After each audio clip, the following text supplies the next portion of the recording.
I'd be like, okay, how do I break down my after school schedule to play Minecraft? So I would like practice really quick. I still love practicing stuff, but I would definitely cut it short sometimes. I'll be like, Mom, you're gonna come pick me up. Like I got a ton of work to do. I had it all dialed. I had my monitor like in my room. I had my monitor just turned slightly away from the door, so the angle from the door, my parents couldn't see what was on the monitor. So if they came into my room, I'd be like, "Yeah, I'm just grinding on another group project." Man, they must have thought I had hundreds of group projects. It's like an elaborate series of mirrors. And this guy does more homework than anybody. No. It's like Ferris Bueller's Day Off, where they have like the fake guy in the bed. He's like, you had them totally fooled. Foreplay, presented by Barstool Sports. We are live from Myrtle Beach for the second show in a row. We have an amazing guest.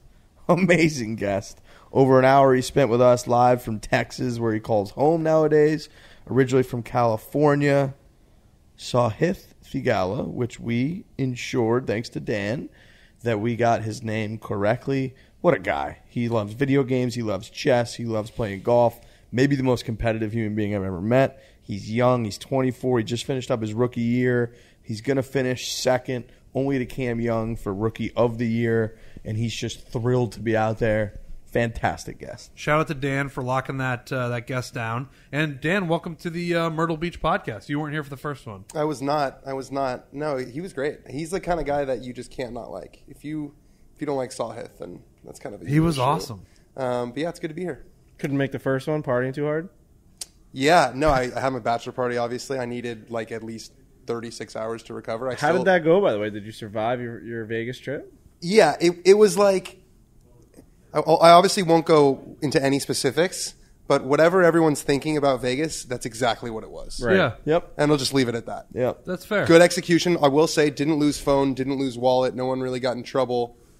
Obviously, you spent more money than you want to. That's Vegas to be expected, but 10 out of 10 execution. Shout out Will Rappaport, my brother, the CEO of the trip. You kept the trains running on time. I love you forever. Good job. Amazing. You do need that one. I mean, you spilled water all over me during the interview, by the way. I won't say it wasn't all of you. The thing has a hole in it. I didn't spill any of it. That's why I was really frustrated, because every time I went to take a sip, it would drip all over me, and it was slightly leaking, but not at a normal pace where it just all went out. It was like slow. I had this issue where I'm not wearing pants right now, and I thought that something was going on with my nerves and my feet, and I was sitting there doing the interview with Sahith, and I was like, my pinky toe and the toe next to it, do you call it your ring finger toe?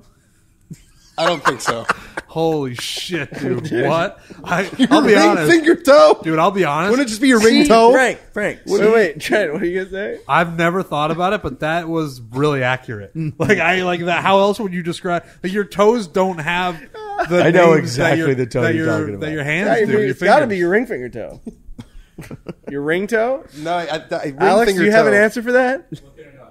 Alex is looking it up. I was thinking like, man, I have like nerve damage because I felt tingling in my toes, and I'm like, well, I'm fucked. And then you can actually watch me look down, and I noticed that I'm just soaked. My sock was soaked in water. Dude, so that was a stunning moment to look down and be like, oh, I don't have nerve damage. I'm sorry, this cup has a leak. Okay, And now it's your ring toe. it's your ring toe. Okay, So you're Amazing. right. That's pretty lazy by whoever named all the toes and fingers, because they're just like, oh, it's the same version of the ring finger. Let's just call it the ring toe.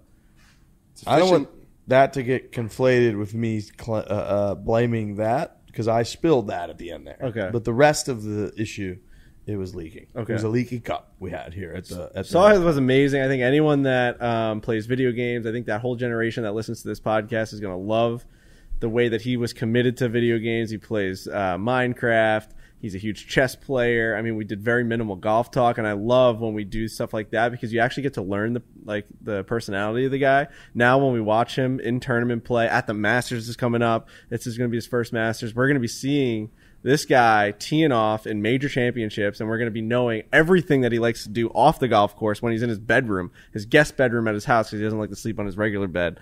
It's just like you get to know the person so much more than like, what's your fucking, like, why do you like hitting chip shots? And, you know and what I mean? I can speak to that like really personally, because that's the world that I existed in before. Right. It was like, guys sitting up there after a press conference and he shoots 68, and you're asking them about, what was the lie like on 13, and it's just so repetitive. It's the same answer all the time.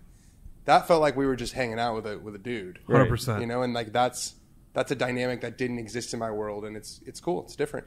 Yeah, he was really laid back. It was cool. It was our first time ever doing a guest on the screen and all 4 people looking at the TV. It was very strange, but also like pretty like well done by the crew here. They did a Alex great job. And Brendan, and we had everyone was just fucking like actually rolling there. Alex, John did a great Kelly. job.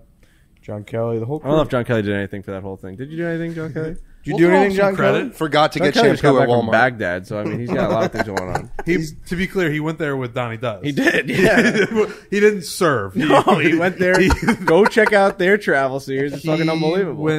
Check them out on Just YouTube. got back. Everyone's like DMing John Kelly. Thank you for your Thank you for your service. service, Like, John I was Kelly. like, I filmed for a couple. Oh days. yeah, I didn't even say that. John You said Kelly he just got back from Baghdad. Yeah. Yeah. For the last 20 years, that's been a very heavy statement. You know what I mean? Yes. It still is a little heavy, but not Definitely the same. still Not the heavy, same. I think. Yeah. True. But He's- you know what? That's a plug for that show. Donnie Does. We've been talking with John Kelly about it because Donnie Does is just he exists in his own world at Barstool.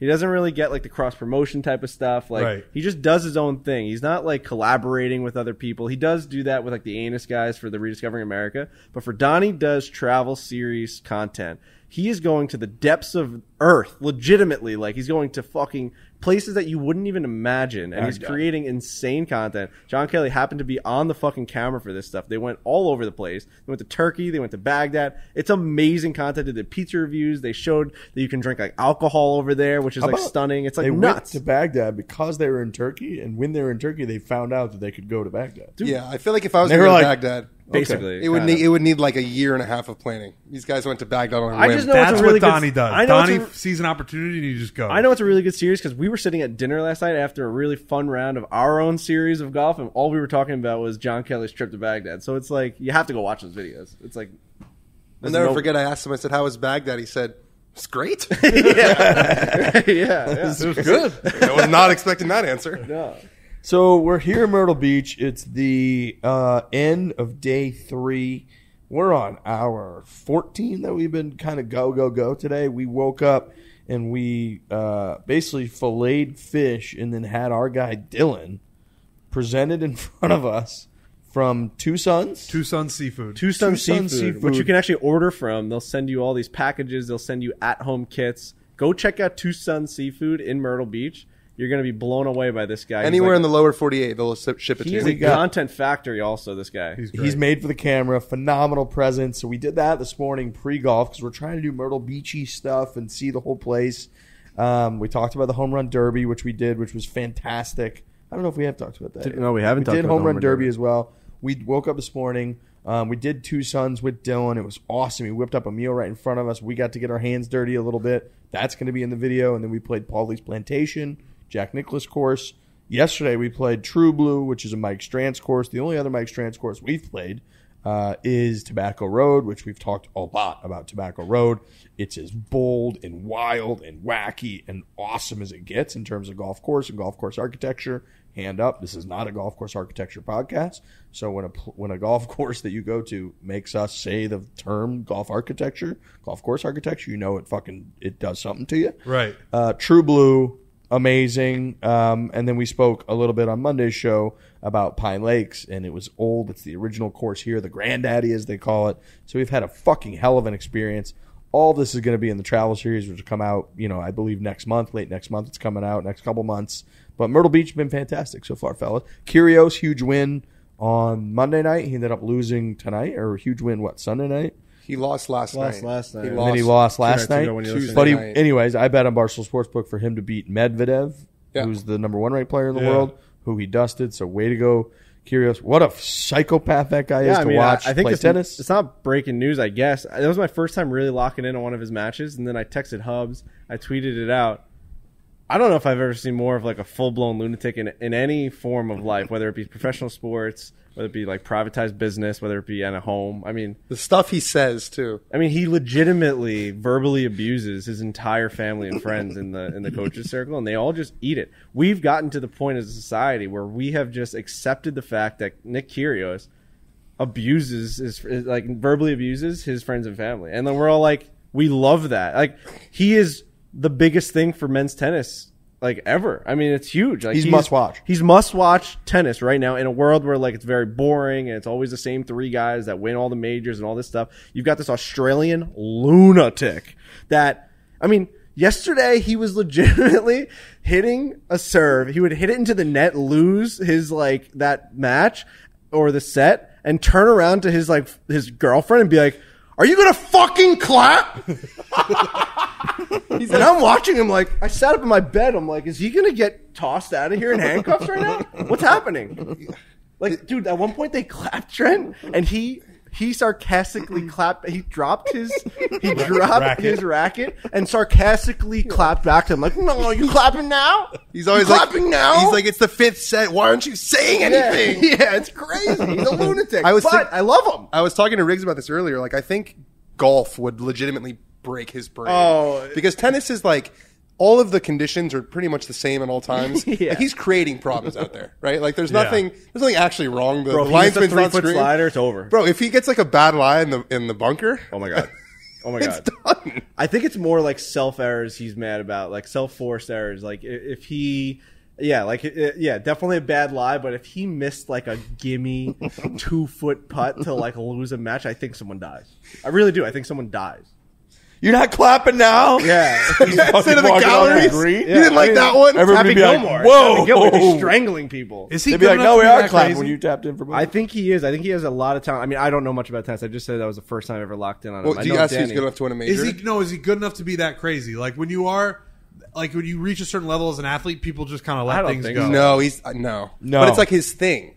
Okay. You know, it's he's been crazy. I think he's crazy, Like, which is why he's not good There's enough. a podcast that I told Riggs he has to listen to that he did Cannot wait. I'm with listening to it tomorrow. Ben Rothenberg, who was like a New York Times tennis writer, and they had like gotten into it on Twitter a bunch of times. Like Kyrgios had called him a nerd and stuff, and they would get back and forth. And Kyrgios did his podcast for like an hour and a half. He's just talking shit about Djokovic and Nadal, and it's absolutely must listen. You want to hate the guy, but afterwards you're like, fuck, I like him.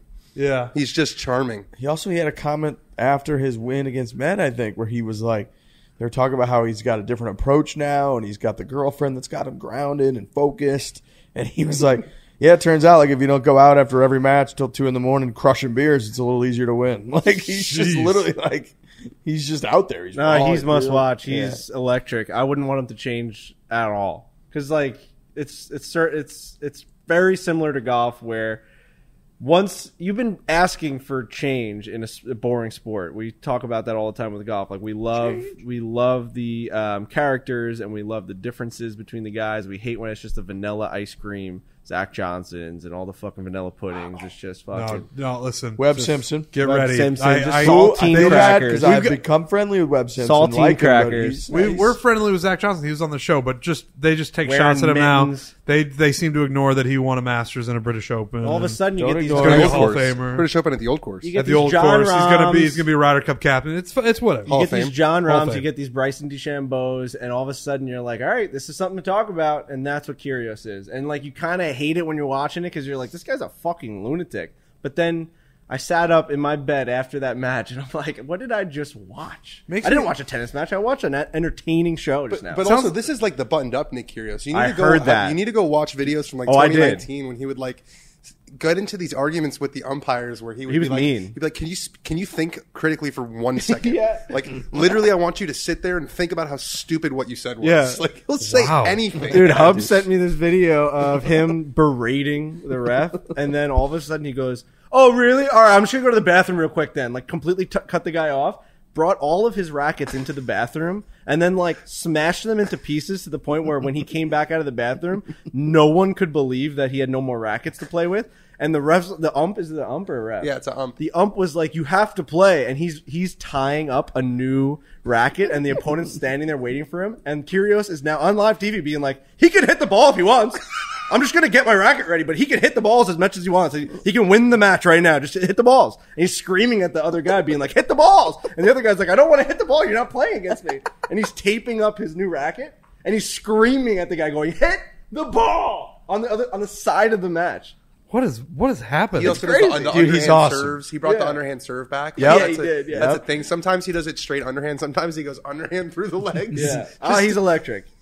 Yeah, dude, he will like belittle people and serve it underhand through his legs. We were going to do a video with him because he's a big serve, and then he'll just go underhand. Dude, 2 years ago, right before COVID, I guess it was like 2019, I think. Yeah, we were supposed We to. got. Oh no, it was like right in the middle. I don't know when it was, but we got offered to do a video with him where he was going to serve balls at us at the Coliseum in Nassau County. Yeah. Like the Nassau Coliseum we were going to go inside. They had like the New York State Open or something like that there, and he was just going to rip serves at us, and we were going to try and return them. And it never happened. It fell through at the last I think he like told us to go fuck off, just like he Probably. does to all the Something youngs. probably happened. Yeah. Like Trent's going to be there. Fuck him. It's just like, what? You don't even know him. My bad.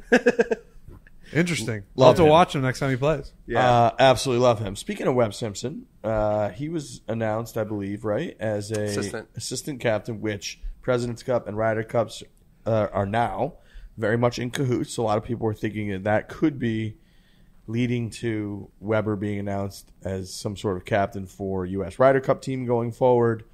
I do think, too, Webb Simpson, we're going to get him on this offseason. Okay. Ooh. I'm going to text Webb Simpson. I think I told you guys, but I saw him on the first tee of the Cradle like 4 months ago. Yeah. And he was there with his boys, and he had an Ain't No Hobby hat on that he had bought himself. No way. Yeah, he had a kid's Ain't No Hobby hat on. And I walked up the tee, and he actually walked back over to me and was like, Riggs, what's going on? Like, we chatted for like 5 minutes. And he's like, let me get your number. I'd love to come on sometime. And I was like, fuck yeah. Fantastic. So we're going to get Webb Simpson You know on. who we got to get is Adam Scott. True. Adam Scott He's an knew the elusive whole character. thing. He like knew the whole story, I felt like, behind Barstool because we saw him out at the Open. I took a picture with him on the bridge at St. Andrews. It was nuts. It's the best picture I think I've ever taken. Incredible There's like photo. sunset behind us, just me and Adam Scott. It was nuts. And his guy that was with him is a nuts? huge Barstool fan. And he was like, yeah, no, I know everything about you guys. He like knew my name was Frank. Like, we got to get him on. And now he's like Trevor Immelman's guy now. Like, he's one of Trevor Immelman's horses. Come on, we got to get that guy on. There's two guys. Put him on our list. Yeah. We're going to track I him want down. Adam Scott. We're going to track him down. got- Does he follow you or anything? I think he you might think now on if you DM'd Instagram. him? I think I tagged him. I think he liked it and Throw reshared him a it. DM. We got to ask him about his. did reshare it. Yeah, his collection of Well, beiges and beiges. browns. That's all he wears now. To be fair, we don't have a great track record with DMing PGA Tour Oh, here we I wasn't players. go. sure if you wanted to break the news. What happened? Well, I mean, as people know who listen to this podcast, we've had a little bit of a back and forth with Rickie Fowler. Oh no. Where I DM'd him originally. This was a couple of years ago. He DM'd me back. #TillGang. You know, and then we DM'd and we wrote a tweet a couple weeks ago being like, because we were thinking like, man, we should have him on because he's always kind of around us, but we never actually do anything with him. He says hi from a distance and then Yeah, drives but away. then I was like, well, we have the same swing coach, Tillery. Yeah. I'll reach out to him and be like, hey, I'm trying to do this Breaking 90 series. Our guy, John Tillery, is helping me. Let's bring you on and we'll talk about Tillery. So this is probably 2 weeks ago, Trent, and we constructed this DM live on the show.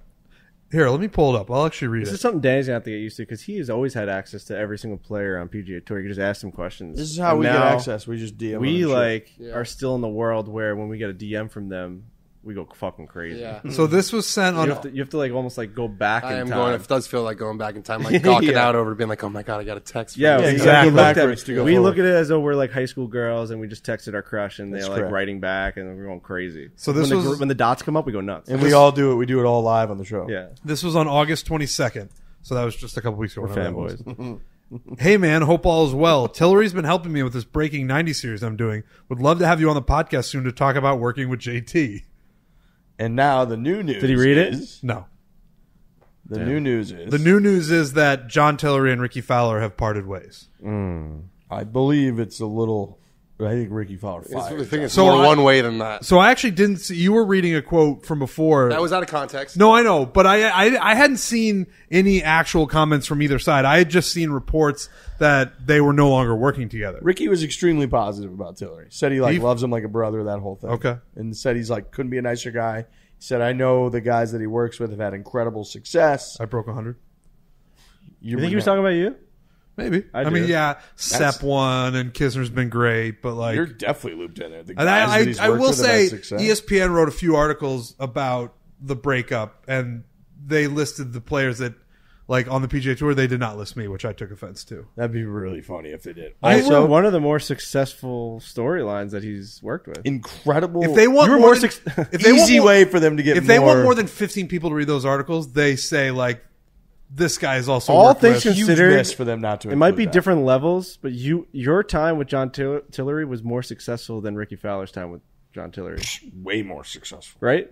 From where Rickie Fowler started in his You career, could say Rickie got worse right, in that period. to where he's ended. It's all relative, right? Yeah, To where you started and now where you ended. I think that's way right. much more of a success story. Rickie had a Way great more. one of the great phrases I saw in there that I really respected was he said, "I wish I would have played better while working with Tillery," which I thought was like pretty cool. Yeah, that means he liked the guy as a But person. and it'd they be wanted- real easy. Like Tiger would used to be like, my swing's like not where I want it to be, which would be direct jabs at like Hank Haney after the whole Yeah. deal. And I feel like True. Rickie being like, I just wish I would have played better was basically saying like, I almost feel bad that Tillery didn't get to like really put all of his amazing knowledge to practice because I wasn't playing well. Yeah, I was surprised that Rickie left Butch Harmon in the first place. Sounds like he's going back to Butch. That's the rumor. Yeah, he did not dispel that. He was kind of like, yep. Well, all right. I'm glad it seems like it's amicable from the quotes that you guys are feeding me. I don't want to have to, Are you going to double text him and just write never mind? Yeah, so we were talking about that before the show. Like, NVM. yeah, NVM. I think I am just going to send NVM to that DM. It'd be incredible if he laughed and was Dude, like, I I'd actually love kind to of come like on. haha NVM. Haha, NVM. It's like a sarcastic haha. Never mind. You want me to do that? I think you said never mind for sure. In some Do form. I say haha? That's I the think $1 haha million NVM question. is more like gives him more impetus to respond than just NVM. NVM I feel like kind of closes the door. Yeah. Me too. Yeah, haha NVM. Do So it. Haha haha. NVM acknowledges the joke and the irony, whereas NVM is just like, why is this guy texting me again? Yeah. Right. This is We gonna also be. know he's probably never going to read it, but if he does, I think he'll find this whole thing This funny. is going to be my third DM to Rickie Fowler Which is without fine, him dude. You're grinding. seeing it or responding. We are grinding. I sent it. Good. Haha, MVM. All right. Well, obviously, I was getting tagged in the Rickie Fowler Tillery He stuff. sees it too. What? He sees it too. Who? Rickie. Of course he does. I'm just saying that He gets tagged in that stuff all the time. No, I know. I just want everybody to know this is still a Team Tillery podcast. 100%. I'm time. not drawing lines in the sand. I'm just saying I love John Tillery. Everyone You should lost a love John teammate Tillery. today. Yeah, I lost a stablemate. Stable. We will. You guys are both part of stable. Oh yeah. That man. was my original DM to him. That is my original DM. Stablemate. Both part of the stable. Dude, my Let me original see. DM to him that he responded to within a couple hours was, "Hey stablemate." Said, "Hey stablemate," and then I put John Tillery in parentheses. man. Tough one this week, but we have things trending in the right direction. Loved what we saw at the PGA and the Memorial. We got this, man. Let's keep this thing rolling. Hashtag Tillgang. And what did he say back? He said, haha, let's go, man. Definitely heading the right way and back to just playing golf. Hard to find better people than Tillery. Hashtag Tillgang. Love it. An Yeah. amazing response that I forgot how detailed he got too. It was really good. He's like, yeah, I'm actually getting to a better spot in golf. What are you talking about? We're talking to Trent right now? So, Yeah, why are you telling Trent any of this? Yeah, he got really detailed and and why personal. the hashtag Tillgang? Starting to play golf, starting to feel good, Just like talking to my friends again. Like, what? Just like it, dude. What are you doing? We, the Tillgang, will move forward. I like Rickie Fowler. I really like John Tillery. I think it's a healthy breakup. Honestly, I don't know that Tillery wanted him in his stable anymore either. And if from the outside looking in, the guy wasn't producing. You don't want guys. I think that that's aren't fair. fucking Just doing go it. separate ways. Separate ways. Rickie had a bunch of success under Butch. Butch is the man. Yeah. Probably our best show ever. Yeah. Butch Harmon. Definitely Really good. crazy stories. So it's good. It's all Okay. fine. It's all fine. All right. I'm going to calm down a fine. little bit. And Tillery that doesn't might need be everyone. He just needs his guys. that might be a pathway to getting Rickie on. It'd be amazing if he laughed at it. Was like, dude, I'd love to still come on. That'd be great. We'll see.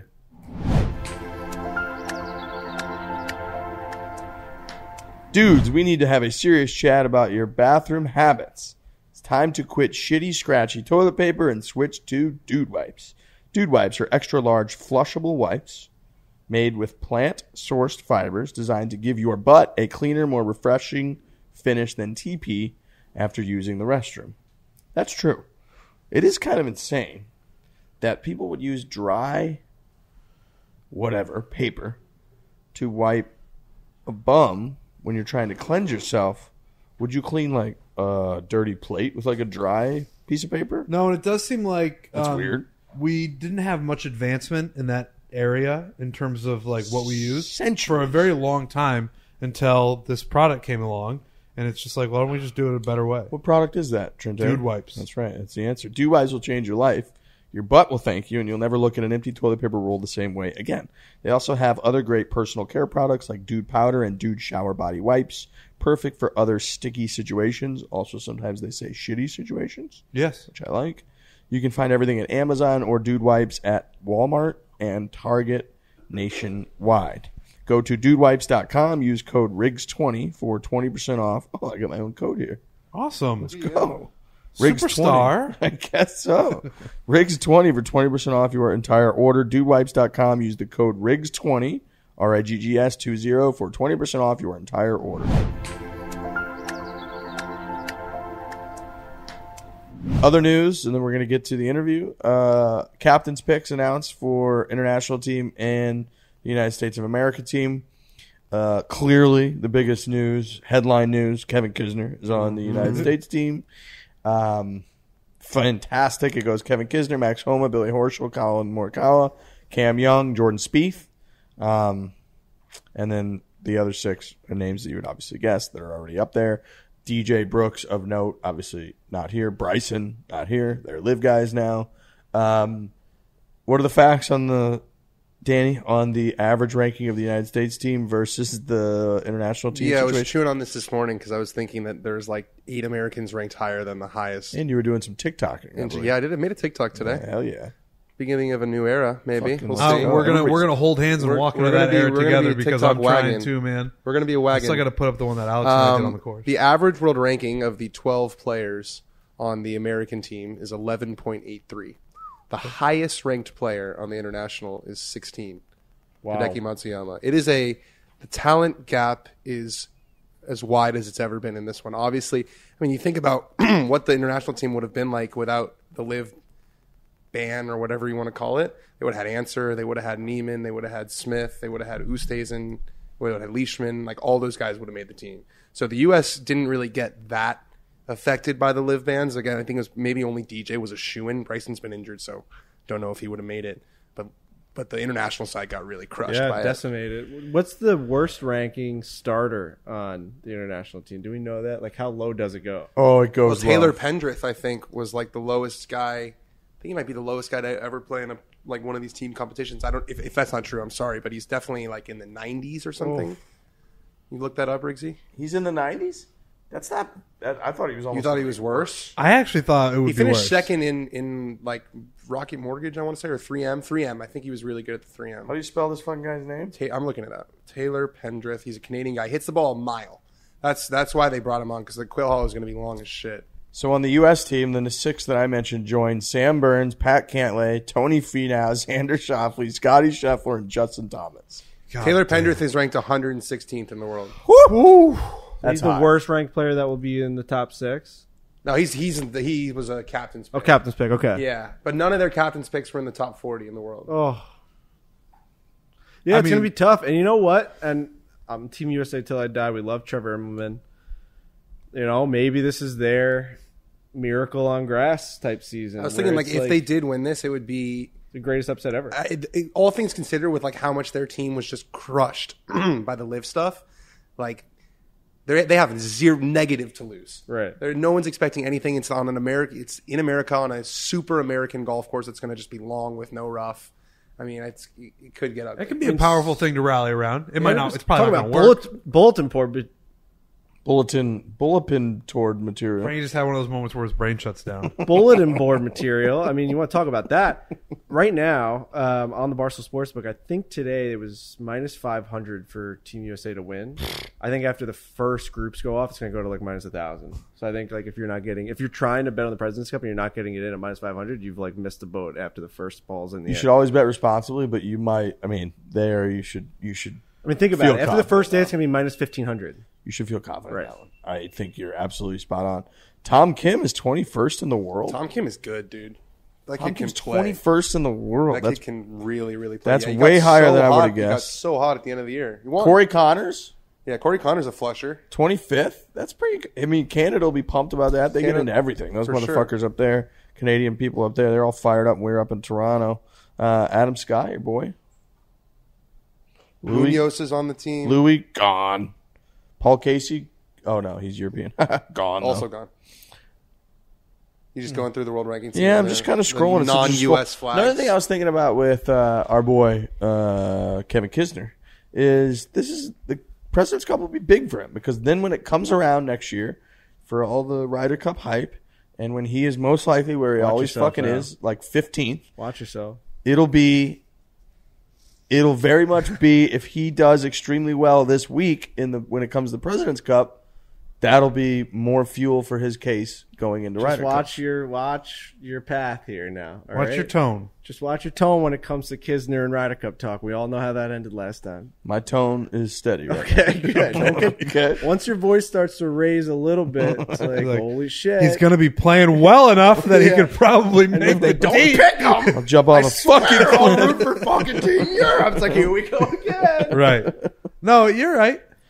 This is big, you know what I'm saying? Because Yes. everybody always harps on like, well, he was, undefeated when he's played match play at the President's Cup, and he's got the phenomenal match play record. If he goes out there and puts up a big stinker, then like when it comes Ryder Cup time, people will be like, well, his record's not that good. True. But if he goes out and dominates, people will be like, he is the team guy. He crushed it at the President's Cup again, and it really helps his case. What's the format again for President's Cup? I think it's 4 days. Of what? But they don't do 36 One on one of the days. on the first 2 days, I don't think. Yeah, because I remember Tiger It's different. Tiger was 3-0, and then he sat out a whole day. So what they Remember do that? is I do. instead of doing like Ryder Cup goes 36, 36, and then 18-hole singles, I think they do 18, 18, 36. Yeah, I think that's right. 18 is singles. Okay. So they just stretch it out one more day, basically. That's gotcha. definitely right, because I remember Tiger was 2-0 playing the best golf of anyone there by a mile. And Right. he sat all day on Saturday. Right. And And they were everybody still was like, behind. Everyone was like, "Whoa." what are you doing? And he knew what he was doing. And then he came out and just dusted Abraham Answer in that amazing clip that's been edited where it looks like he takes He his just hat off. walks away. I think that clip has taken over reality. I We agree. talked about that today. Yeah, I More agree. people think that's real than actually. Because the actual real it is clip is real now. pretty impressive. Right. Like he still did walk. He walked like right after Super it went early. in, right? Or Yeah, like 'cause maybe we like were a- Before. His hat was off before. right. So it's still really impressive. It's just people took it to another level where it's like. I mean, I've seen one where the ball goes for 15 minutes. Dude, Like he hits the ball, he's already so funny. He's in the scores table. No, dude, that one too. The best part about that one is, dude, the graphic pops up and it says Tiger Woods wins 3 and 2, and the ball's like 4 feet away.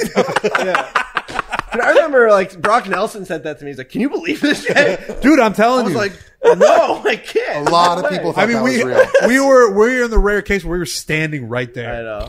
It's like, smacked imagine Riggs they're on the like, ass. dude, NBC. After that, he smacked you on the ass after that. Yeah, Tiger Woods walked by and smacked me on the ass. Yeah. That clip is so great. Wait, did we get the fist bumps after he made that putt? Yes, that was right moments Oh, after. so you got smacked after the ass after the celebration. a couple hours later, maybe. Gotcha. Yeah, we wow. were giving the trophy out. So we got the fist bump So you right touched after him that. twice. Yeah, we touched Yeah. him. So fist bumped him, and he gave me a shoulder tag of like, oh, I kind of know who that guy is. And then a few hours later, after he finished the whole ceremony on the green, he was like the last guy off, happiest I've ever seen a human. And he walked right by us, and we were kind of doing our thing. We were just kind of like randomly around, hoping to be in the mix. And he walked by and I gave him a little fist bump. Like, way to go, Tiger. He looked at me, gave me a fist bump, and then just gave me a boom on the way by, like a good one on my Can't ass. slap my that. leg. There's right now. adrenaline Exposed pumping right through your now. body when that happened. Oh You my must- god! You must have been high. And these guys were like, "Did you legs just hurt, yeah. slap your ass?" And I was like, "Dude, I think you just slapped my ass." And then we went to war. Then we went to war. And then we with spent Old the Golf whole Media. next 2 days just battling old man golf. And then we media. buried Jeff Oh my- Shackelford. yeah, I remember that. And then Yeah, Jeff that was- you Shackelford talked about it on the fucking- on I your did, show. I Jeff did. Shackelford's last day on Earth, which is actually pretty interesting. I was that a is. bystander to We put him in a home. the great battle of 2019. That was the great battle that we were waging while we had no internet on it in a Sprinter van. I'll never forget the rush of firing off yet another tweet and then going dark for like 7 minutes. We had no service in Tasmania, and we were all quiet and exhausted, not really even talking. You guys to are each other. playing golf. You were on a golf trip. We were on after? our way to Tasmania to Yeah. do like the last 2 days of a travel series, very similar to this one. These long fucking days. Yeah.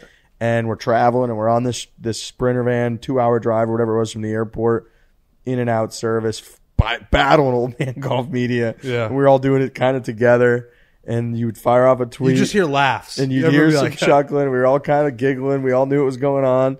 And then you'd get service again, look, and the tweets were popping off. It'd have like 7,000 likes. You'd be like, oh, we're buzzing right now. People love internet wars. That was a scene. And then I remember we jumped off at like 2 p.m. local time, and then put our phones away. We're like, all right, we're about to play one of the most beautiful courses in the world. Yeah, Great. it was This was amazing. fun. Just put John Huggin in the. Yeah. This was Put him fun. in a home. Oh, Hugsy. Folks, I want to tell you about the new Pine hoodie from Peter Millar. Do we like hoodies on this show or what? Wait, what's this hoodie about? Because I love every single hoodie they've ever put out. Pine hoodie? Oh my gosh! I'll be honest, I don't even have this one yet. Can we get like visuals on this thing? We got to pull up the Pine hoodie. Somebody pull up this Pine Pull up hoodie. the Pine hoodie while you talk about it. You all know we love their golf essentials, true. Like polos, pants. I'm actually wearing their polo and their shorts right now. I got these salmon. What do you guys think about these salmon colored shorts I wore today? I think they look good. I can't see color. That's true. Colorblind. Can't see that color right there. What does that What does color that look do? like to you, I just thought they were like beige or khaki. Like khaki. dude? What the fuck? Are we allowed to continually talk about you being Yeah, I mean, colorblind? I think it will get less surprising. Hopefully, Never, This ever, is ever, not ever, beige. ever. I mean, beige. Those are pink. I mean, these are Hey, he's colorblind. Yeah, it's these okay. are a shocking color. I'm used to it. What's it called? The You what? can't if he's So it's called the Pine hoodie from Peter Millar. Okay. I'm looking it Pine, up. like normal, I'm spelled the looking it normal up. way. Oh my god, yeah. Dude, this is right up our alley, Trent. yeah, for sure. Look at this EB66 thing. 5-pocket pants are my favorite pants. You know? These guys are looking at this Pine hoodie. It's nice. Oh my god, yeah. Look at that. We got It's fall. got a little thickness to it. It's Oh, that's beautiful. good for like fall golf. Yes. Oh man, can I see it? Oh yeah. Oh Dude, boy. Peter Millar is like next level stuff. Whether it's a man. little chilly in the morning, that just gave me chills thinking about it being chilly in the morning. I Not love if you're wearing when that it's chilly. hoodie. All right. Or I need an extra layer, the Pine Performance hoodie will always deliver. This hoodie offers a modern, streamlined design and a classic fit for comfort and performance on and off the course. It also features benefits like 4-way stretch, moisture wicking, and easy care properties. Look, if I know Peter Millar like I do, and I know Peter Millar extremely well, if they're taking the technology that I've been using for years now and they're putting it into that hoodie that looks like that, which is the Pine hoodie, we're going to be in good shape. You head over to petermillar.com/foreplay to explore the Pine hoodie as well as the complete line of performance pullovers from Peter Millar. That is petermillar.com/foreplay. Trent, what was that fact you told me last night? Oh. at Paulie's Island, The Pit. Tavern, the Pit. Shout out to the Pit out great here in spot. Myrtle Beach. We went to the we played yesterday, like you were saying, the Mike Strand's golf course, True Blue, which I was gonna say. I know that a lot of golf course architects, if you're into architecture, you know who the architect was right when you step up to the first tee, or like you see the property. I don't think that there's an easier one to know more than Mike Strand. Well, it's just the crazy shit.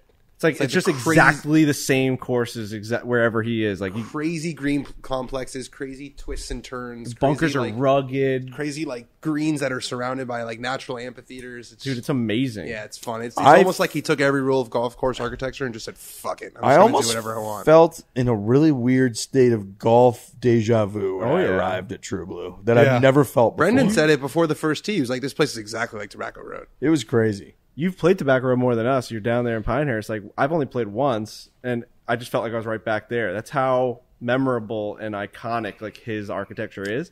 But we end up going to this place, the Pit, which the guy AJ at True Blue is like, "Where are you guys going to dinner tonight?" And we're like, "Oh, we're going to like Island Bar," and he's like, "Oh, like you're going The to Dur? You're going to the Dur? Like you should probably be going to the Pit." And we're like, Preposterous nickname for a place called Island Bar. Not even called the Islander. He's like, yeah, we call it the Dur. It's like, why? Don't call it that. That sounds And terrible. we kept saying like, you know what, dude, we're just gonna go to like the Island Bar, and he's like, you should probably just be going to the Pit, but like go do your own thing. You guys went to the Island Bar? Is that what it's called? The Island Bar? Island Bar. Islander? Yeah, there was nobody in And there. there was like no one there. I don't think like the rush of that time came in. They're probably like more of a late night crowd. We end up going to the Pit. We listened to this guy AJ over at True Blue. Fucking place was bumping. It was They had great. live Good, music live, yeah. going. Live. They had a bar outside right next to the live music, and we're sitting at this outdoor bar listening to live music. And Trent gets my attention. I'm sitting there drinking a beer, enjoying a post round live music, the whole bullshit. I'm sitting there. Trent legitimately like taps me on the shoulder and goes, "Can I tell you a fact?" And I was like, "Jesus, sure." And then he says this to me. All right. So the fact is that no number between 1 and 999 has the letter A in it. And that was just. I mean, that makes sense. What does it mean that makes sense? Well, you just think 1 through 10 doesn't, and then 10 through 100 doesn't, and then it's just 100. Now you're just saying and things that's why there's no A in it. It's like, 100 doesn't have A in it, so then you're just doing that 9 times. But it's amazing that all those words you just said don't have the letter A in it. It's all 999 words that don't have the letter A in it. But they're just all combinations of the same words. It's either like... But it's also... It'd be amazing to have 11 words that don't have the letter A in them. Right. I guess it's amazing. It's a journalist, though. He knows all words. It's one of the most important letters. It's the first one, and it's one of the most important letters that we have. Do you know how many states don't have the letter A in it? Here we go. Hold on. 18. I don't know. You look so afraid. But it's a fun fact. New York. I've done it before. New Jersey. Okay. Connecticut. 2. Connecticut, 3. Oregon. Oregon. All right, everyone else can call Think in. of one, Trent. We got Think 4. of one, Trent. Come on. Illinois. Illinois, it's 5. Wisconsin. Wisconsin, 6. Ohio. Minnesota. Nope. Hey, no, it's here. Minnesota does. Dumbass. Hold on, 7 now? We're at 7? Trying to think regionally. New Mexico. I was just going to say New that. Mexico, 8.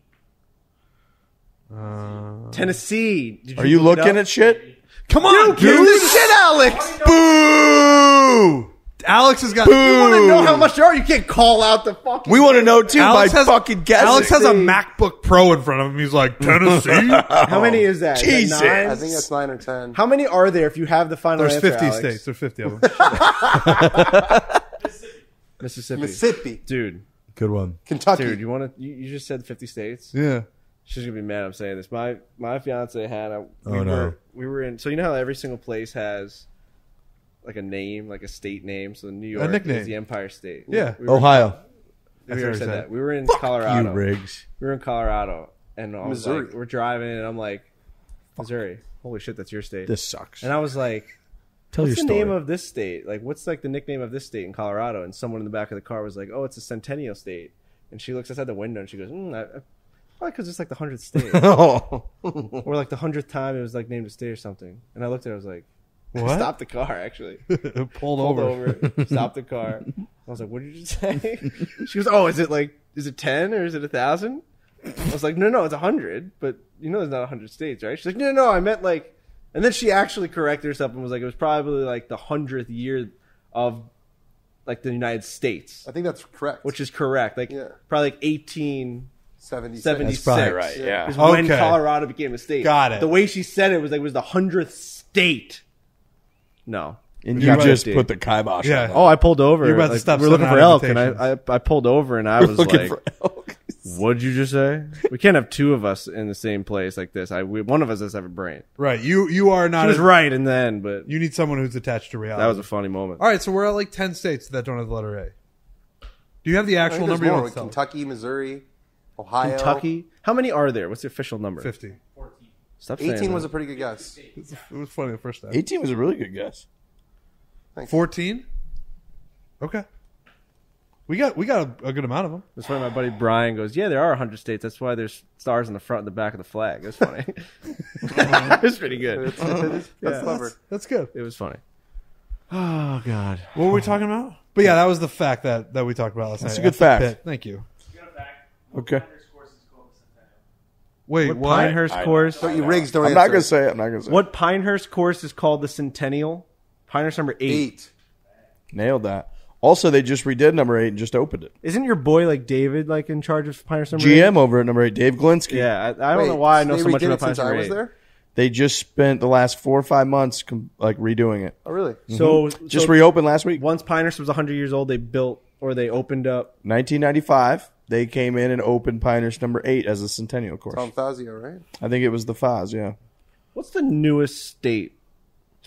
Hawaii. Is that Is right? that what it is? It's either Hawaii or Alaska. Yeah. What's the newest continental state? Lower 48? Maybe New Mexico. One of those from like the Mexican-American War. It's Oh, not. just New It's not like Mex- North Dakota or South Dakota. Like up, Oh, like from the fighting off the Native Americans? I don't know. It's a good question. Alex. Newest is Hawaii, and then Arizona. Another one of my Dude, you live in both these places. That Oh yeah, I'm supposed to know that. Yeah, we took all that. We took Arizona and California from Mexico, like that whole piece. Just dusted them, man. Yeah. So there were 48 continental states. Yeah. No. The flag had 48. No, there was 46 stars. at that point before we took away New Flag Mexico looks and cool Arizona. when there was 48 stars, actually. No, there was 48 before there was Hawaii and Alaska. Right, I'm saying, so even before Right, that, 50 there was minus 2. 46, and then we just grabbed New Mexico and Arizona from Mexico. No, I think California, too. And was in that. California, There was wow. like a one fell swoop when a lot of them came. I gotta watch one of those videos where, like, you know how sometimes they show, like the U.S. dollar, and they'll have all, like, the charts by, like, Right. year. I want to see, like, what the U.S. map looked like as it was You could growing. definitely find We that. could find that for you in under Yeah. 1 minute. Yep. True. 100%. Just like a time lapse? Yes. I got I you. think that stuff's interesting. I got you, bro. Okay. Do you Or know just what a solid state education. borders the most states? Oh. Colorado? Is this a trick Is question? Is this another one that you don't have an answer to? Is it I thought he was Colorado? going to say, I Oh, don't dude, know no, this it can't for be sure, Colorado. but It's I gotta be believe Northeast. I believe it's Tennessee. No, it's got to be Northeast with, like...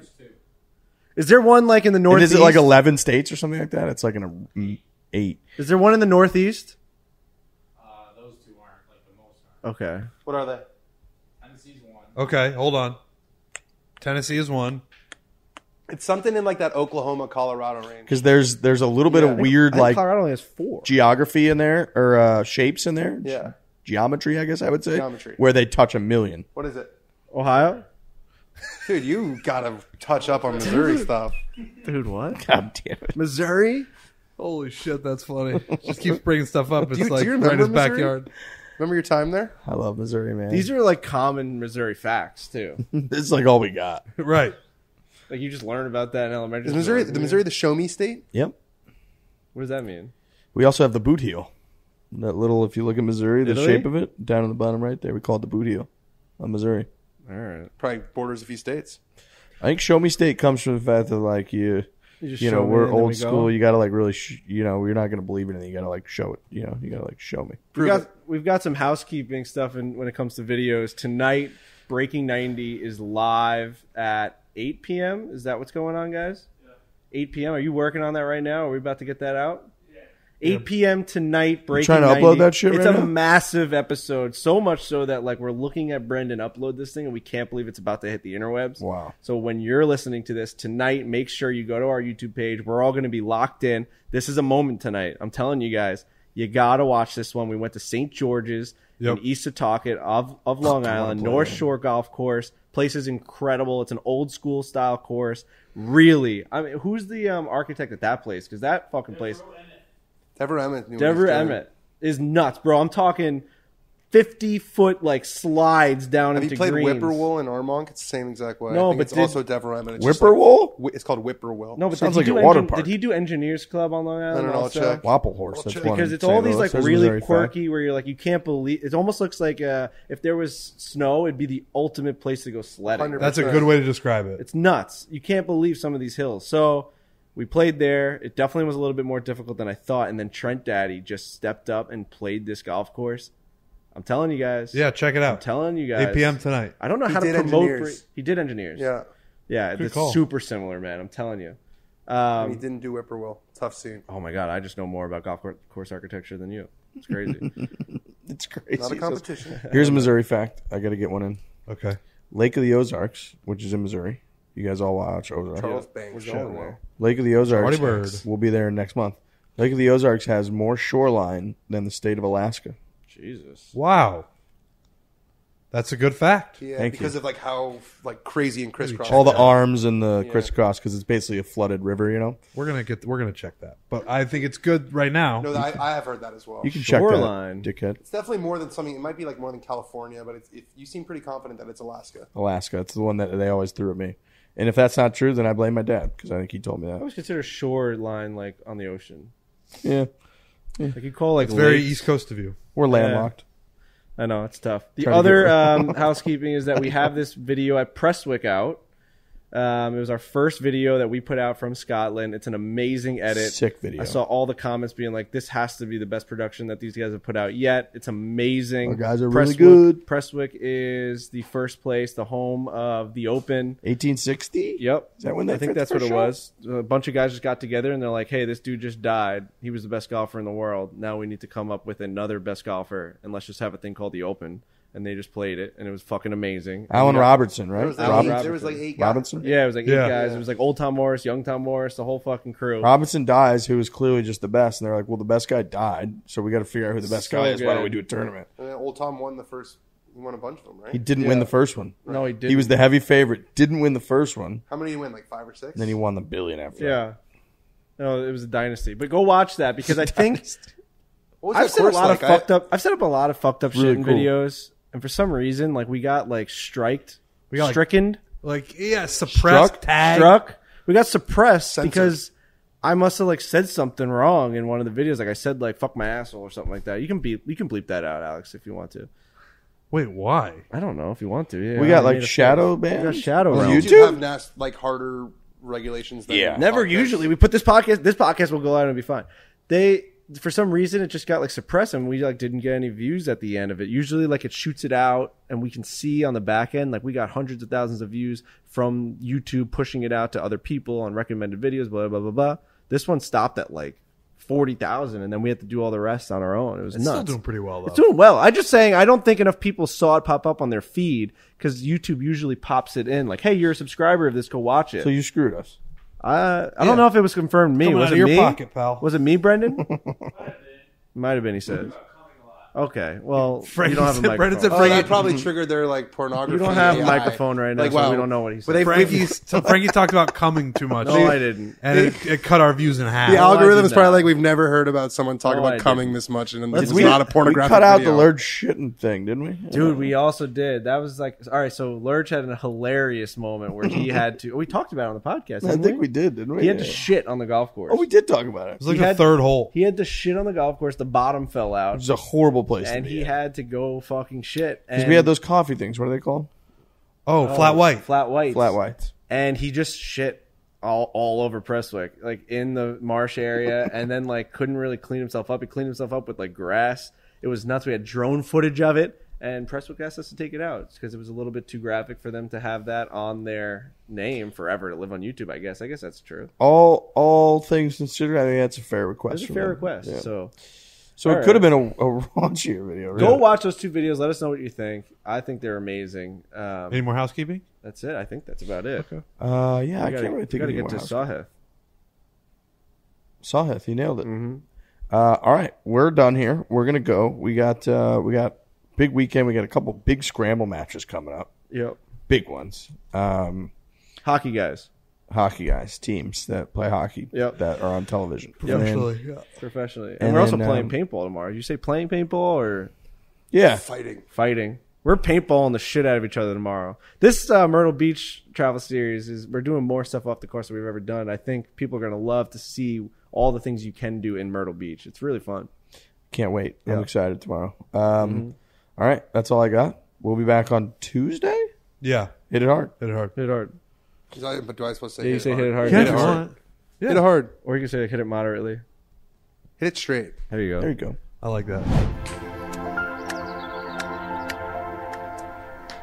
Whether it is a new set of clubs, sweatshirt from the pro shop, or even a drink at the turn, whatever you're buying, if you're using a card for any purchase, big or small, you need Curve. Curve, here's what Curve does. Pay attention. Look up. Make sure you're listening. Curve combines your entire wallet into a single card and app. With Curve, you upload your cards into the Curve app. When you use your Curve, you can swipe and indicate what card you want to use. So the bottom line is, instead of carrying a million different cards, you have a Costanza wallet, a la Trent Ryan. You can put all your cards into one thing, which is Curve, and then you will get the points for those cards, whichever card is the best one per this purchase. Polo, hot dog, pro shop, whatever it is. And then you'll also get rewards for Curve. So you get all kinds of rewards. You can assign your card for certain purchases with the Smart Rules feature. Maybe you want a specific card to cover anything over $100, while a different, more rewarding card to pay for groceries. It's easy. Just set and forget. You don't have to worry about it. You can sign up at curve.com/barstool to receive $20 in Curve cash. Terms and conditions apply. Make sure you go to curve.com/barstool to receive $20 in Curve cash once you've downloaded the app, opened an account, and made a first transaction. That's curve.com/barstool, $20 in Curve cash. All right, boys and girls, we're joined by a very special guest, somebody that we've been watching all year long, who I'm extremely excited to have on the show. Thank you to Dan for making this happen. We have Sahith Theegala, who has had one of the better rookie seasons. You're very fun to watch. You're joining us in a very weird setting. It's a Wednesday night. We're on a trip in Myrtle Beach. We're all together trying to do a Zoom. It's been a weird start, but we're excited to have you on the show, so thank you for joining us. Thanks, my man. Glad to be on here. I know. Congrats to Dan, by the way, on the new gig. Thank you. Love to That's very see sweet. it. Applause for Dan. Round of applause for Dan. This is Dan's first co-joined interview ever, so there's a lot of pressure on him right here. Huge. A lot of pressure. It is huge. I'm going to try to talk on the small side of talking. Less talking. Less is more, I feel like. You're a talker. I feel like you're going to want to talk. Yeah, there's nothing wrong with that. You're allowed to talk. But yeah, thanks for doing this. So you said that last week you did absolutely nothing. Was that right, after making the Tour Championship? Yes, did absolutely nothing. It was unbelievable. I mean, I can't explain how good it feels. It felt better than some of the good golf I played. Jokes aside, but I literally did nothing for 7 days. I ran a lot of errands, which was nice to do normal people stuff, and then played a mind-numbing amount of chess. I don't know if you guys. I'm a chess addict. I saw that you're a huge chess guy. Like how define chess addict? Like what are you grinding online? You playing multiple games at a time? Like what are you doing? Grinding online. So I guess I can go into my chess story, but I started.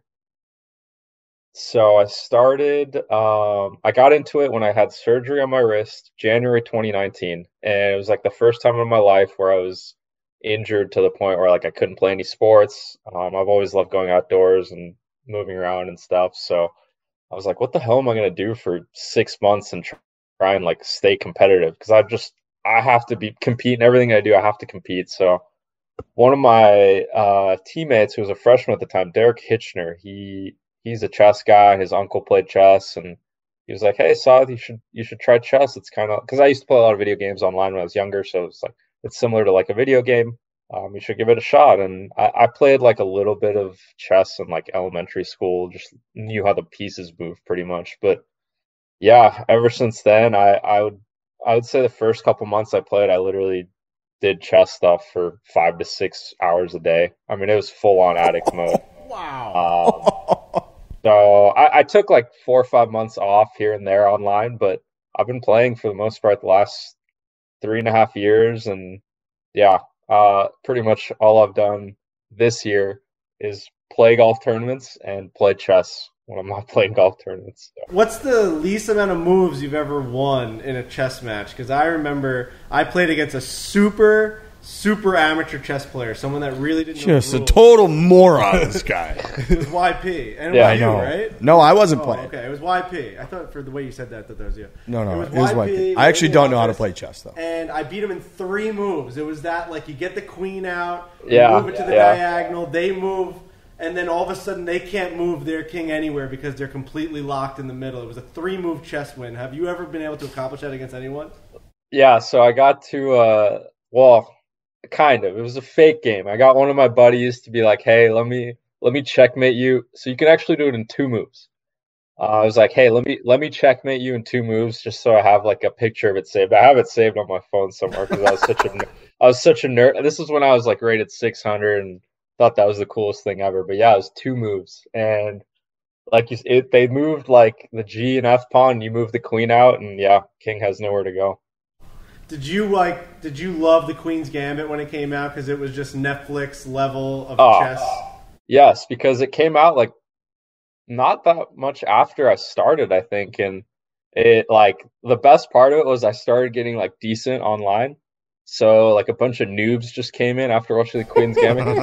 Hell yeah, I'm gonna play some chess too now, and it helped my rating to get higher for sure. So let me ask you about Queen's Gambit, because when a golf movie comes out, we all can tell how non-golfy it is and what they get wrong. When a poker movie comes out, all the poker geeks are that hand's ridiculous. Everybody would lose every time. How could you notice the actual chessiness of the whole thing?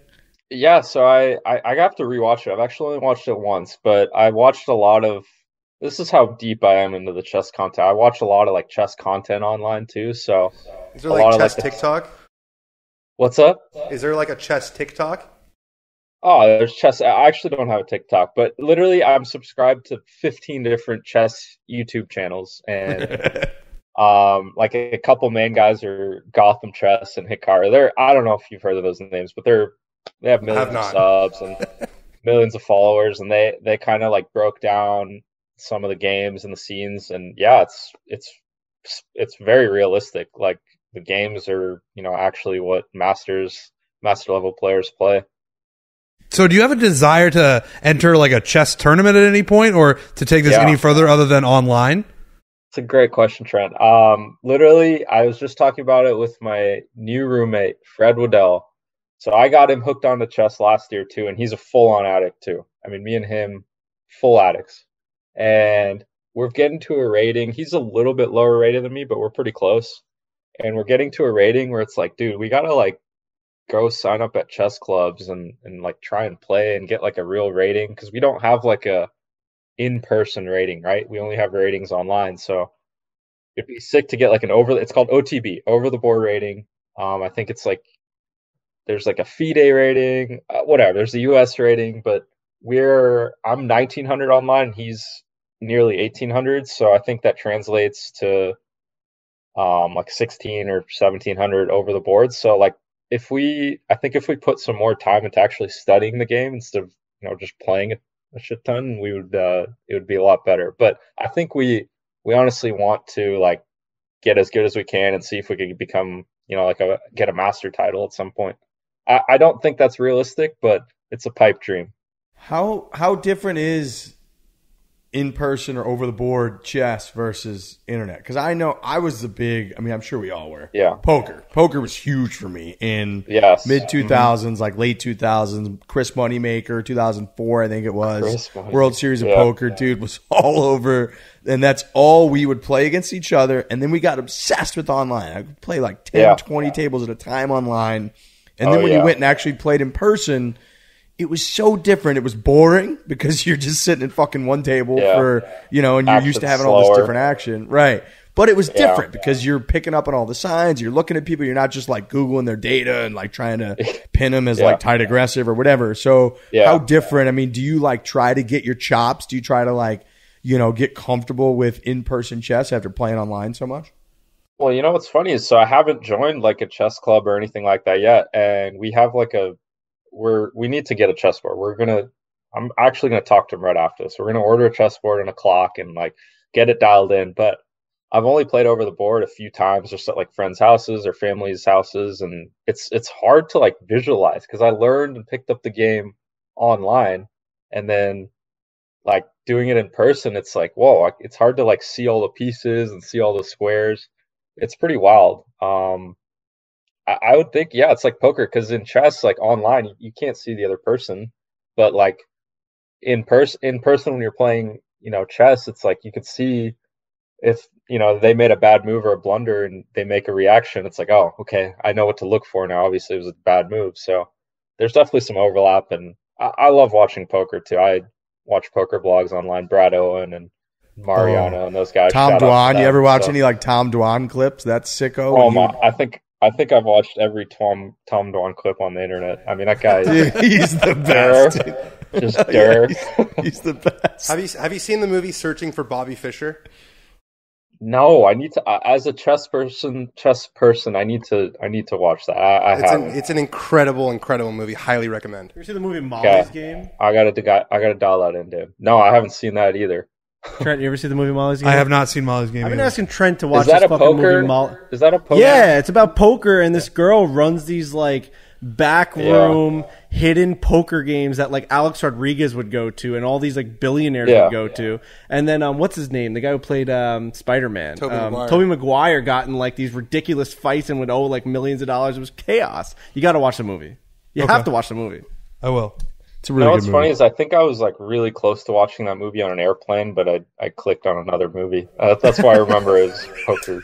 So let me ask you a question about airplane movie watching. Do you ever find yourself more emotional on airplanes watching movies than anywhere else? Yeah.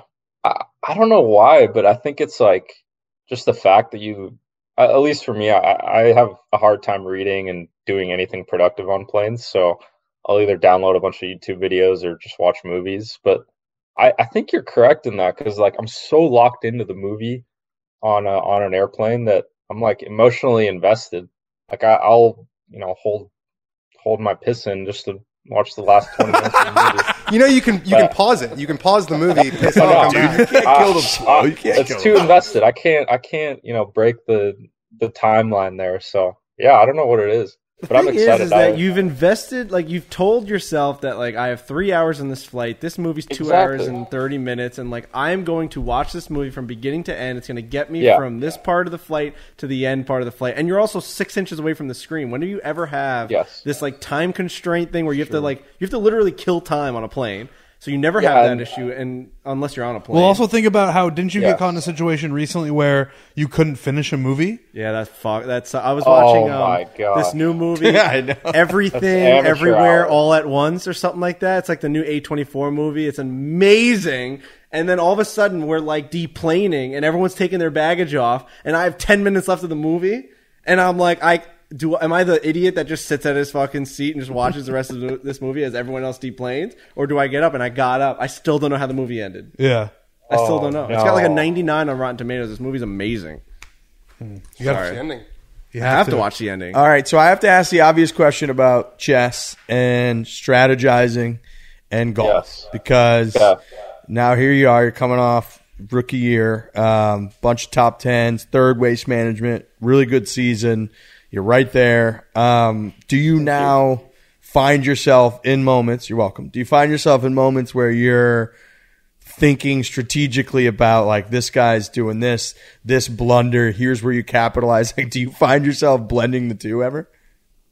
Oh man, in chess, I overthink it so much, and it's funny because there is some overlap, but I haven't really thought of like it too much while I'm on the golf course. It's like chess. It's literally you're playing the one guy.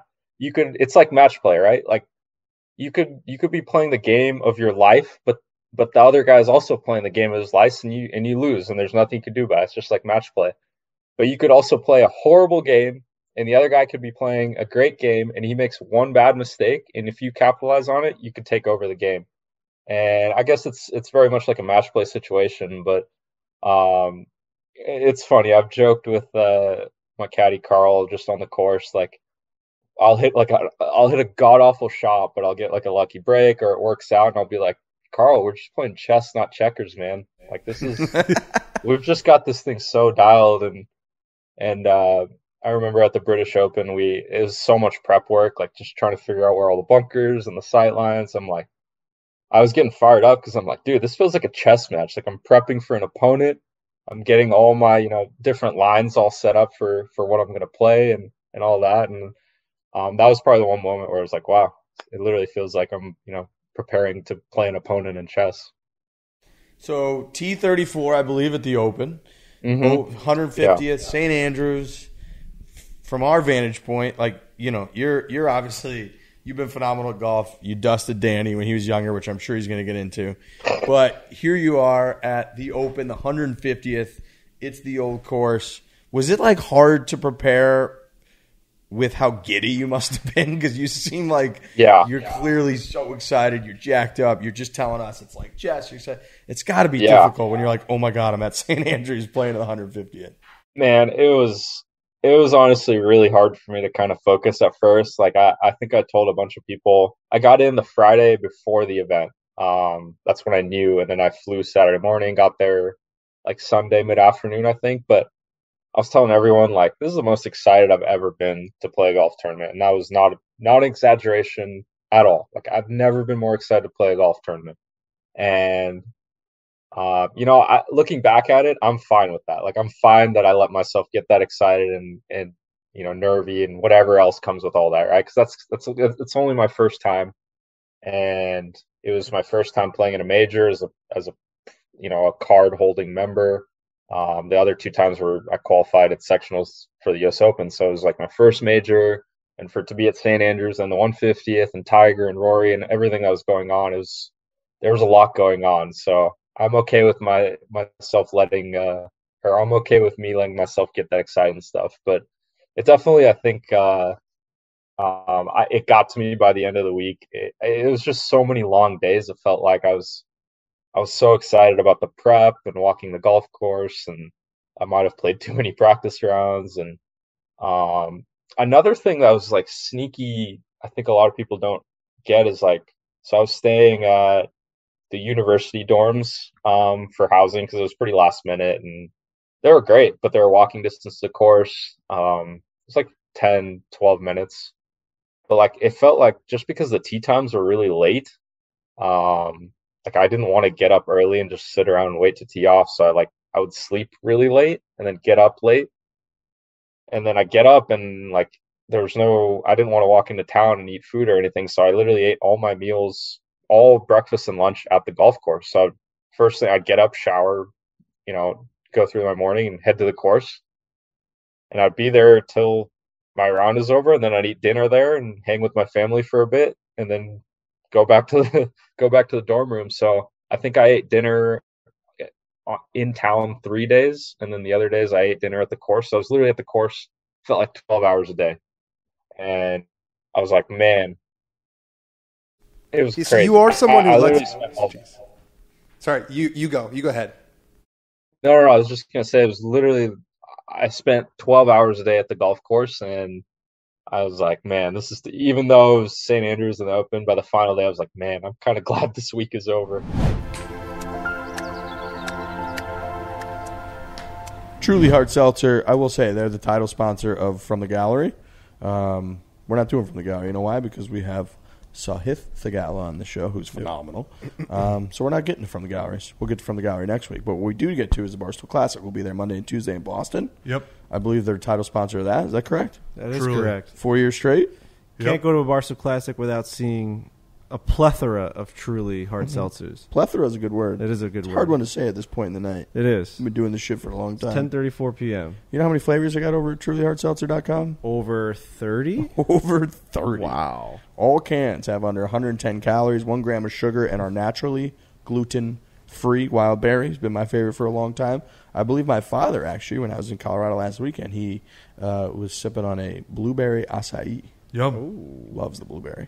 Find Truly Hard Seltzer near you at trulyhardseltzer.com.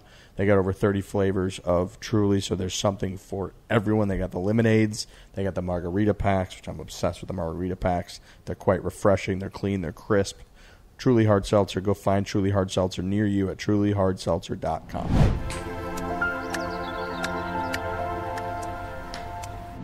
You are someone who lets yourself get excited. Like, I feel like a lot of times this year we talked about this. You were like, I can't believe I'm out here on the PGA Tour. I can't believe I'm doing this. And like, some guys like to stay really tunnel vision, but I have noticed that you are one of the guys who you allow yourself to smell the roses, which is not a bad thing at all. But now with how well your rookie season went, are you trying to kind of flip that into, I'm not just happy to be here, but like now it's time to make the Tour Championship and play in all these majors and be one of the guys who's there on Sunday? You know what? I honestly think it's just going to be more of a natural progression for me. It's not like, oh, I'm going to flip the switch and kind of tunnel in and focus in. I think it's just going to, as I play more events, I hope I, stay grounded and stay appreciative of what the tour brings and just the fact that I'm even playing on the PGA Tour and all that. I hope I never lose sight of that. But I think just naturally I'll be a little bit more ready for tournaments and maybe not still be happy that I'm there, but maybe not, to the point where I'm expending a little bit of energy being excited and having a good time rather than, getting the job done. And I think as the year kind of went on, even this year, a lot of new experiences throughout the year, a lot of first time events and all that stuff. But I felt like I was finding my groove, and I was a little less nervous, even, hitting balls there on some guys. I was just, even at the Tour Championship, I was joking with some of my family, like, I haven't even met about 10 of these guys in this field. Like, I don't even think they know. They probably see me as like, wait, that guy made the Tour Championship? I was joking, but it was, they let anyone play the Tour Championship these days. Yeah, man, they let anyone play. But it was like, it was pretty funny that, I literally I think I didn't count exactly, but I want to say there's at least 10 guys that I haven't even ever played with in my life. So they were cool though. They came over and said like, "Hey, congrats, man, great year and all that." So, but yeah, I think I'm already so excited for the next season, and yeah, like I said, I think it will just be a natural progression, and I think I was talking to my roommate about this too. Like I definitely come across as like just happy go lucky, and my dad has always told me you got to enjoy every part of life because life is short and you never know what's going to happen. Can't take stuff for granted, kind of thing. But man, I'm like a closet competitor. I hope that didn't sound weird, but like a closet competitor. I hate losing. Absolutely hate it. And I think my family and some of my close friends really know how competitive I actually am in anything, whether it's stupid little phone games or I mean, you name it, and I'll find a way to make it competitive. So I think I've always kind of had a blend of both, and still learning. It's still a learning process. But yeah, I don't know if I'm never gonna make a conscious effort to be like, all right, I'm gonna lock in right now. You've come a long way. You've come a long way from the your first Toyota Tour Cup victory. Do you remember where and when that was? Oh man, I know my dad does. I don't know. Wait, I got to think on this one for a sec. The Toyota Tour Cup, for everyone listening, was like the kind of like the all-star league of California golf. It was like it wasn't as good as the National League, but it was like the better players in the area. It was so good. It was I remember when I first started playing Toyota Tour Cup, it was like the Bo Hostlers and Jake Knapps and Bo Hostler was a Sanders and oh my god, those guys are gods. Like I was like 13 playing these Toyota Tour Cups. Well, that's what I was going to say. Like beat two people. Well, that's so your first win. I don't remember. Your first win was 2011 at Tuckwet Canyon. Okay, you shot 5 under for 2 days. Nice. Do you know who finished T37 that week? You? Dan Rappaport, baby, 12 over par. Only 15 back. I actually remember because on the leaderboard, they would show your name and then like your year of graduation. And so it was like Rappaport 2013 and it was like Theegala like 2016 and I was 15 shots behind the kid who was 3 years younger than me. And I remember you were already really tall hilarious. If I remember correctly. But yeah. Yeah, I hit my growth spurt right when I was going into high school and that's when I started not playing as well. But I think I was like near my peak around that time. I was pretty dominant when I was like 9. So golf has always been the thing. Like, was there ever any other option, or was golf? I mean, clearly you were very good at a very young age. Was that always like, I'm going to be a professional golfer? My arc is really interesting. I'd say I just loved sports as a kid, but coming from an Indian background, like my parents had no idea even what to do raising a kid who loves sports. Because literally nobody in my family played sports other than my dad, and he was the first one to come from India. So like it was a learning experience, but he just loved watching sports. And as a kid, I remember there's all kinds of home videos of me just, sitting on the couch and watching mostly basketball, a little cricket, a lot of golf, football. So those are the 3 sports I kind of played when I was young.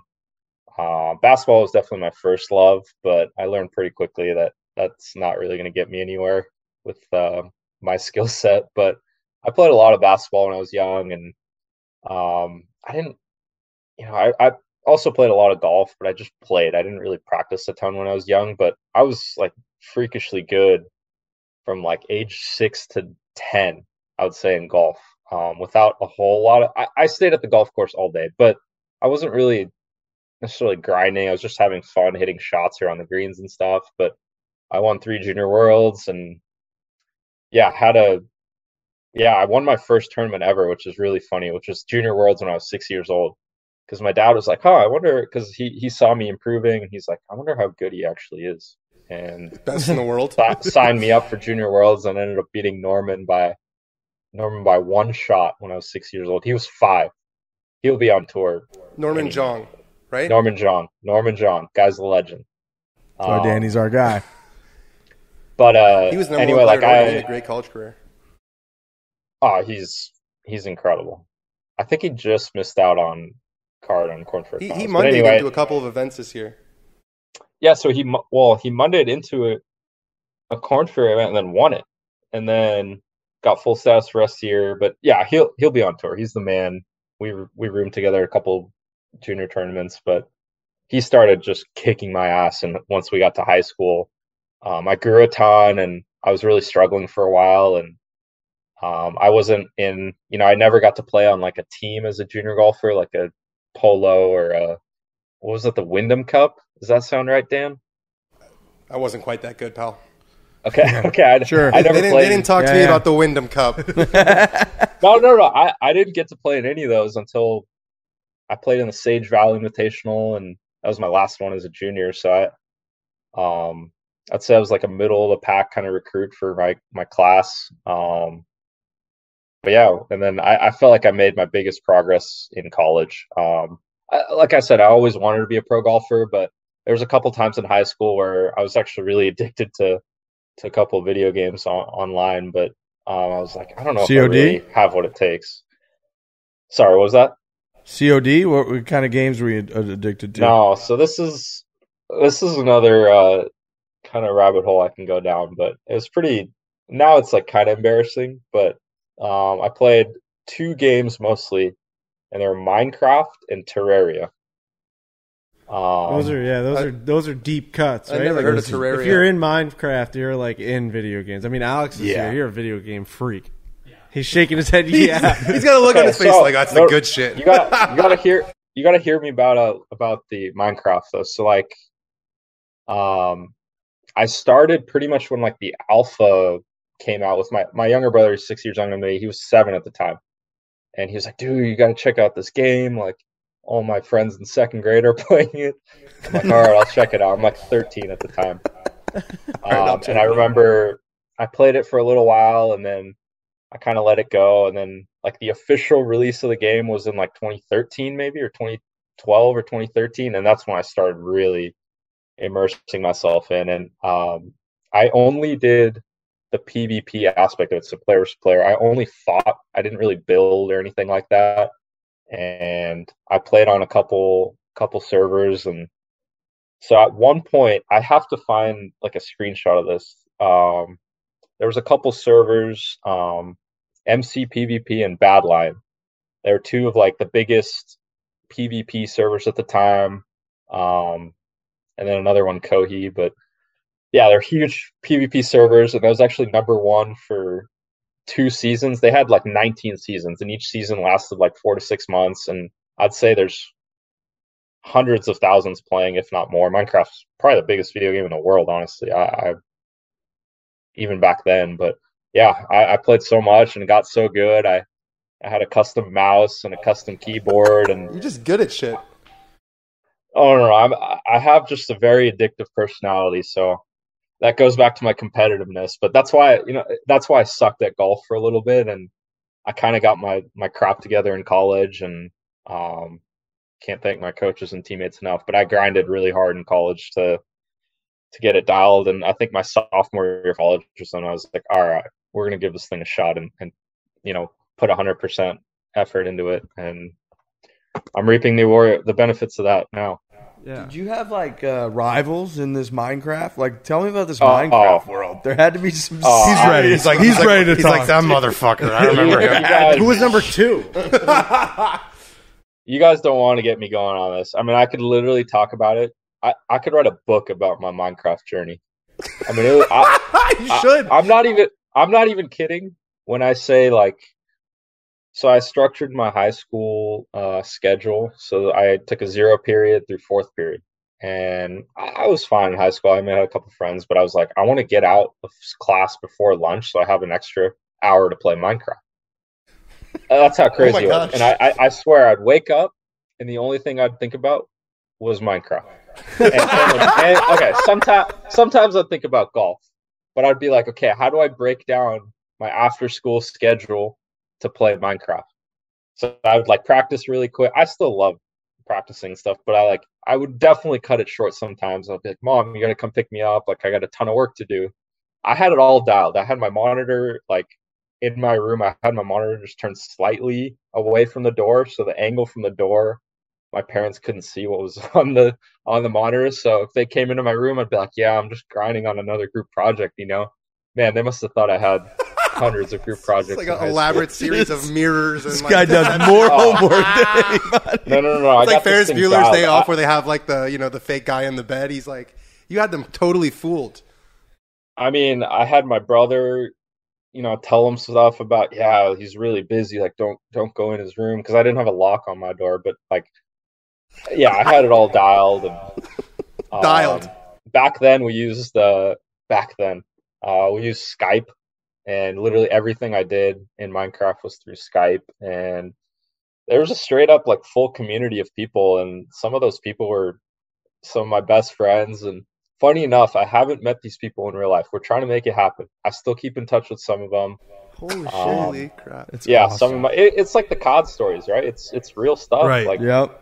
I played 5 to 6 hours of video games with these people every single day, it seemed like. And but yeah, I had my rivals, and it's funny, a couple of them I've like gone out of my way to look up, like, to see if they're still around or what they're doing. Like, a couple of them are pro Overwatch players. They've joined e-league, e-gaming leagues, and are making good money playing.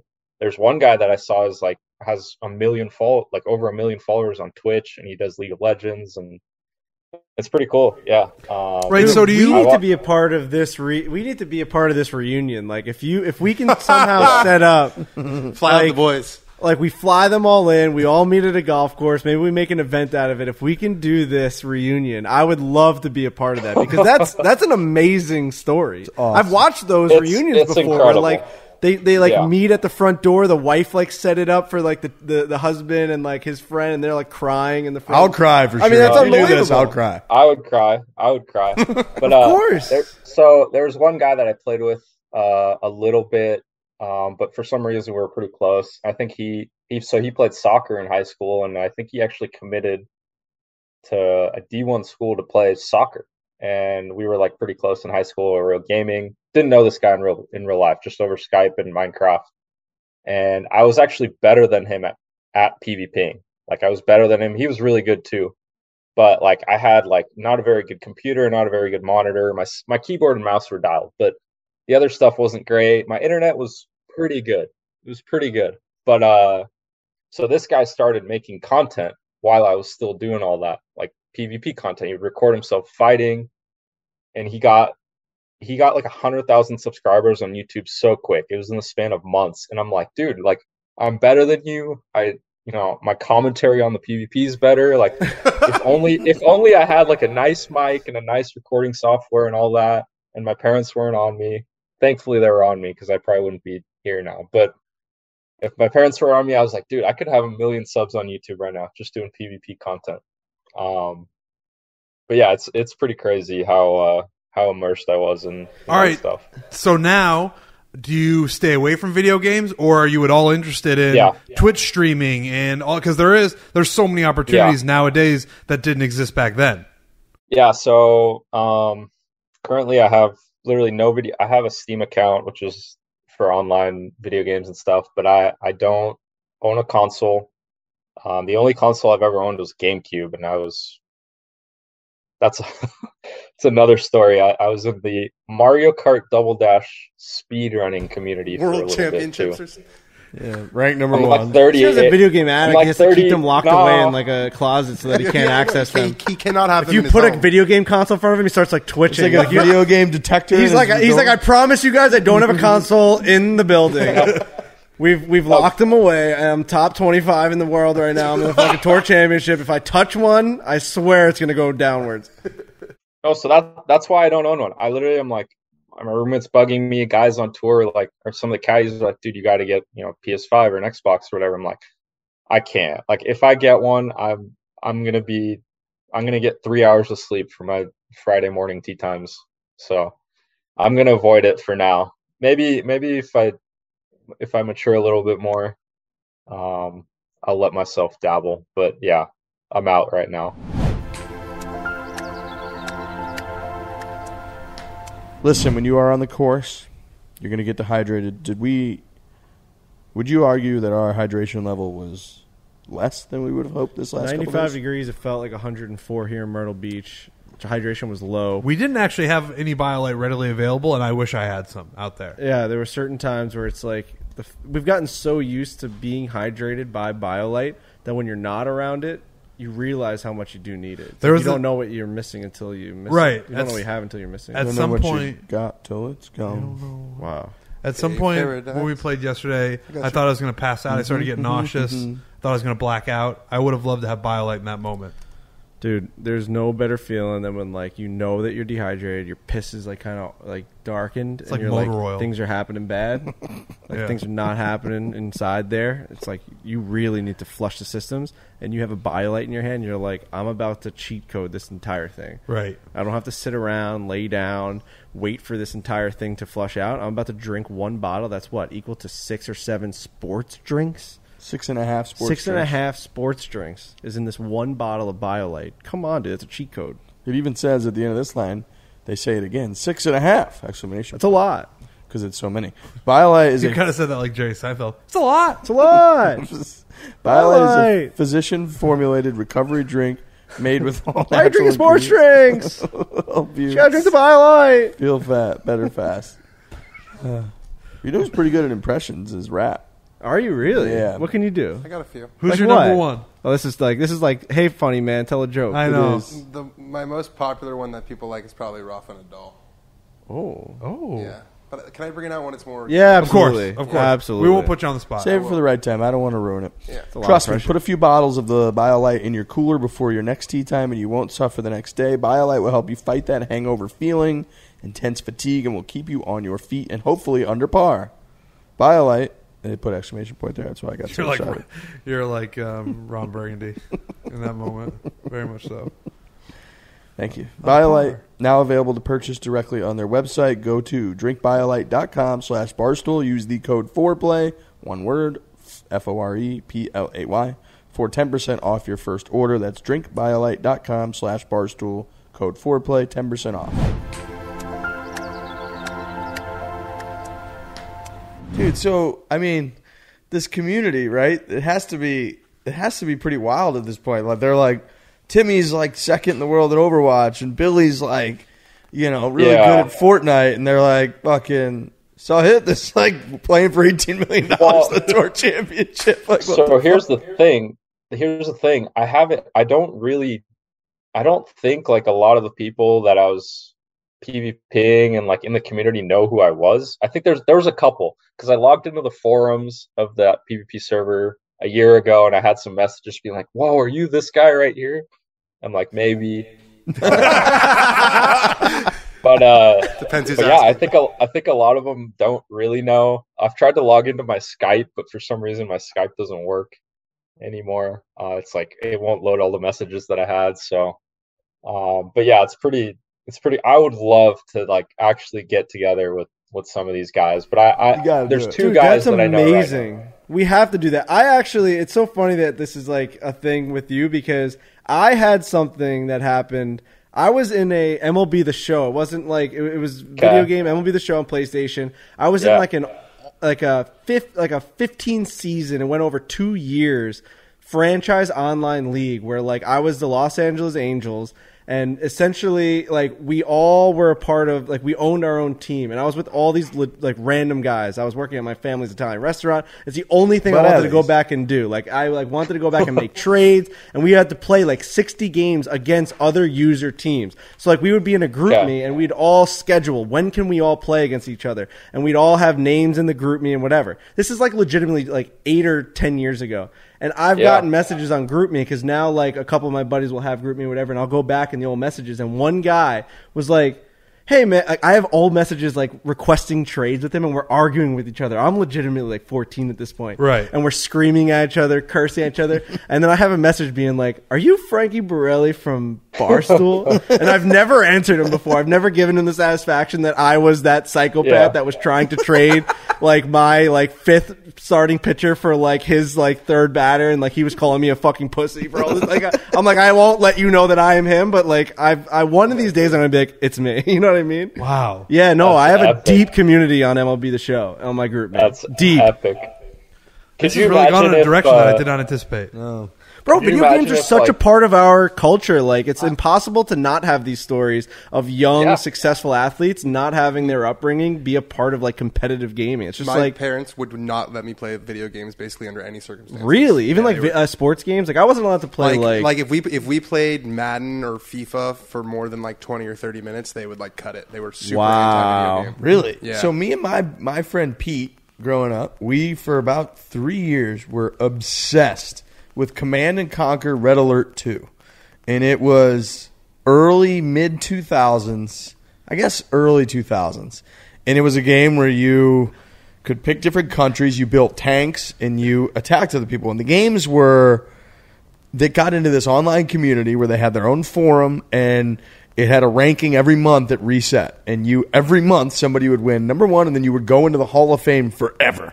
And our goal was to finish number one. Rafters. There was individual and then there was team. And our goal was to finish number one in the individual 1 month ever so that we could finish in the Hall of Fame, and we could never quite do it. And it turned out, these motherfuckers, it turned out like years later it was uncovered that they all had these hacks. And like what you had to do was you had to send scouts out to uncover the map, because the map was just a giant, basically like black cloud, except for your small space. You had to uncover the map to see where they were moving their troops. Well, there were hacks that people could use where they could just see the entire map at the very beginning before the game even started. Right. And that all became uncovered because eventually the technology got so good that the people that ran the game could backtrack your moves. And if your moves were a certain way where you hadn't actually uncovered that ground, but you were sending someone to attack something there, then it was clear that you hadn't actually uncovered that part of the map and you had to be hacking. Jeez. And it all came out that these fucking assholes that would beat us every year were just cheating the whole And you guys time. were playing by the rules. Yeah, we didn't know. We were these two fucking morons. We were like 13 or 14, and it was infuriating. It turned into a huge scandal, and it was like, to us, it was like MLB. It was like who was like juicing and who wasn't. Yeah. And people would get accused, and then Amazing. people would send millions of screenshots being like, I'm not cheating. And oh, dude, it was a nightmare. Video games, man. Were you in the video game world, like the online one? I was a little bit. At a certain point, me and my best friend were number 2 in the country at NFL Fever. That's what I'm talking let's about. go. Dude. Is that like NFL Street kind of? Like what? No, it was Peyton Manning was on the cover. It wasn't NFL Street, but it wasn't Madden. It was like a blend. Got it. It was a cool like arcadey football game. Like a computer game or on like a PlayStation? It was Xbox. Got it. The original Xbox. So yeah, I was involved in that I mean, stuff. you got to think you would have been That's elite sick. at Fortnite with all the building and like all the strategy. Since you're such a Minecraft guy, like, do you feel like you missed out on that boat of like how since you've been so dialed into being a PGA superstar in those years that Fortnite has become a thing? It's funny. I had so many people from obviously the Minecraft communities be like kind of turn over to playing Fortnite as well, and obviously it grew. But I was like, guys, I can't myself. I got this thing going on, dude. I was already in college and I was grinding away, so I was like, the last thing I need to do is get addicted again. Dude, so I'm hitting these baby cuts and I'm in the tour Yeah, I'm like, championship. I'm an absolute stud. Are you like addicted to baby is slices. Is golf the addiction now? Like, do you practice a lot? Are you spending all your time playing golf, or is there some sort of balance now, or has it consumed your life the same way those things did? Yeah, I wouldn't say practicing, because I feel like I've done all my practicing this year at events, because I've played I have had to have played the most rounds. And 32 events. You played 32 events this year. There's only Yeah. 52 weeks in a year. It was unbelievable. Like it felt like I was playing every week pretty much, and the off weeks I had, I would come back and I would take 2 to 3 days of just rest. I would just literally go to the chiropractor, get some physio done, go work out a little bit. And then the last 2 days, I'm like, okay, I got to like catch up on all my practice to get ready for next week's event. So I'd grind, Thursday through Sunday, and then take Monday off, and then grind Tuesday, Wednesday of the tournament week. So yeah, like I said, it felt like golf was my addiction. So it was golf during the day, and then at night it was chess. And then it's funny, I actually don't watch like TV at all. Like I don't watch TV shows, don't watch Netflix very often. But I watch a lot of Twitch and YouTube. I watch all kinds of YouTube documentaries, random science stuff, random video game stuff, chess stuff. Wait, so you watch guys playing video games, but you won't play yourself? You need to be that close to it? there's still an itch somewhere deep Oh my in God, me dude. that I need Now to. you have a problem. You're sick. Hey, you're sick Hey, fuck. it's like those guys that love watching sports. It's like they don't want to play the sport, they want to watch it, and it gets scratches their back, and that's how I feel with video games. I don't know. Sick. I don't know if that's the same It's thing. close enough. You're a Pepperdine guy, right? So I mean, this Derek Hitchner guy kind of came on my radar when I was watching the USM. What about that? I mean, he's got the nice flow. He's got a good look to him. The guy can hit the piss out of a golf ball. What can you tell us about him? Should we be excited about him? Very excited about him, man. I'm so happy you brought him up. That honestly made this whole pod. But he's one of my best friends. Literally one of the nicest humans on the planet. Like one of the nicest humans on the planet. His parents, Susan, Doug, just a couple of beauties. He's the one that got me into chess. Wow. He's the one that got me into chess. Like just the way he talks and how he is with people, he's great. Well, he's a Minnesota boy, right? He's Minneapolis. So he's got that like hockey culture, Canadian almost. Yeah, he's super nice, very good. Exactly. Like, I'm telling you, this guy captured me when I was watching something about him was like, this guy's a bro, and magnetic. he was very magnetic watching him. I really was rooting for him and pulling for him in the tournament. He's that way with the ladies too. He got a great one. Okay, he got a great one. He got a great one in Leah. I think they've been together a couple years now. She's the best. Great for each other. But man, he's got the flow. He's rocking that Pepperdine row pat. But yeah, he's nasty. He's put in so much work in his golf game. Like he's also one of the smartest guys I know. So I wouldn't be surprised if he has like a 3.96 or something in college. But man, he just like. So I had 2 years with him. 1 year I played. 1 year was the year I hurt my wrist, so I was redshirted. But had 2 years with the guy, and just to see his progression from when he got there to when I left was incredible. He went from not really sniffing the lineup to being a mainstay in the lineup, and now he's arguably a 1 or 2 guy. Him and William kind of are going to switch off this year, I think. But yeah, it was awesome to see him kill it at the AM. I talked to our head coach Michael Beard after, and he's like, this guy's going to be out there with you soon, and that got me so juiced. That's awesome. I can't wait to go back to Cali and hang with the guys for a little bit, see my man Derek. So yeah, he's great, and definitely look for some big things out of the guy.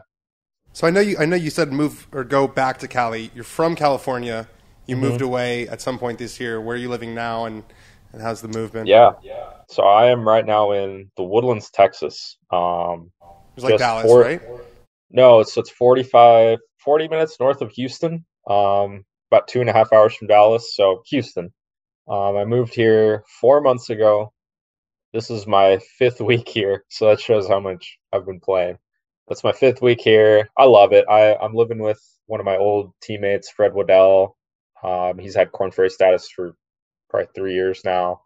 And then the guy who owns the house, his name's Matt Eschenberg. He's a teacher down here. He played pro golf too. But yeah, I was going to move here kind of right out of college, honestly, and things got pushed back with COVID and stuff. So yeah, I was gonna move here regardless of where my golf was, just to try and get out here and play more in Bermuda and have access to more tournaments and easier travel and all that. So yeah, the move's been great, and I haven't really gotten time to explore Houston yet, and I'm really looking forward to that this off season. So you got all that chess and golf. I mean, there's no. I know. I got to get down to the city and actually, communicate with the real world once in a while. Well, I remember playing. Where are you guys playing out of? Where you playing at Blue? You been out to Blue Jack? That's like the only place me and Trent really been. Yeah, so I play out of the Woodlands Country Club. Funny, Roland Thatcher is director of golf here. He played on tour for a bunch of years. He's been great, but the clubs out here are so great. Like I went out to Carlton Woods a couple of times, and I've played Champions Golf Club, which I think is probably the best golf club in terms of pure condition and people have played out there. I think they had the US Women's Open there just last year or 2 years ago. Sick course, Cypress and Jackrabbit, both of them. So that place is awesome. But yeah, me and all the guys here, we have a really good group of guys out here now. We all play at the Woodlands Country Club, and they've been great to us. And yeah, have 2 childhood golf buddies, Clay Fagler and Derek Castillo, are out here as well. And Clay played on Corn Ferry this year. Derek was on Latin America, so we have a really good group of guys, and it's super competitive. Sometimes it gets a little personal, but that's how it should be. Money games? You got some money games out there? What do you guys? Money games? Gosh, even today, like we're gonna play an 18-hole match, and it's always me and Derek versus Clay and Fred, and Clay and Fred just absolutely whoop up on us out here. They literally every time we play the Woodlands Country Club tournament course, they shoot 7 or 8 under. It's like, you guys are unreal. But today we had them.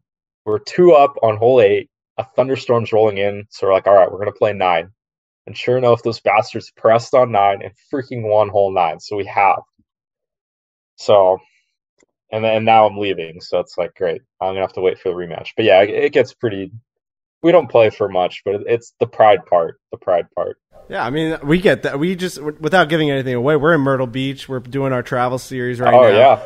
We're playing matches against each other. Danny just joined into the crew. It's his first time playing against us. I hit a shot at one point, and I looked at Trent, and I go, fuck these guys. Because, I mean, like, I don't even mean that, but it gets so personal. I'm like, you know what? Personal. I want them to, like, crash that cart into that lake right now because I just want to win this match so bad. But it's the best feeling in the world. It really is. It's like you don't feel more alive than when I'm saying, brought me back to, like, high school baseball, hitting a double and, like, going towards the dugout and screaming at the top of your, like, lungs, being like, I just did something. Because, like, in life, when else do you get to do that? Like, never. Usually we're just plugging away or doing work. Like, I'm screaming in an athletic event right now. It's unbelievable. It's great. Like crazy. It's true. Yeah. So I totally get it. I hope you guys aren't letting Dan whoop up on you already. Can't give anything away. We can't give anything away. It's been very entertaining, though. I'll say that. It's good stuff. No, it's been extremely, extremely entertaining. I got to ask, I mean, you played 32 out of 45 events this year. Mm-hmm. Are you going to scale it down? Did you trying to like pick your favorites? Yeah. You have like a certain type of grass that you're going to stick to? Like, how are you going to tone that down? You can't do that every fucking year. Yeah, definitely can't. And I was honestly, you know what, another thing is I've put in a lot of work with my trainer, Josh, and my trainer at Pepperdine Stu is also a big part of this, but I did not work out at all my whole life till I got to college. I mean, I remember I got there and our first workout, I was like, dude, how do you even play golf? Like, you can't move any part of your body. Like, you're horrible in every part of your body. It's like, oh, okay, great.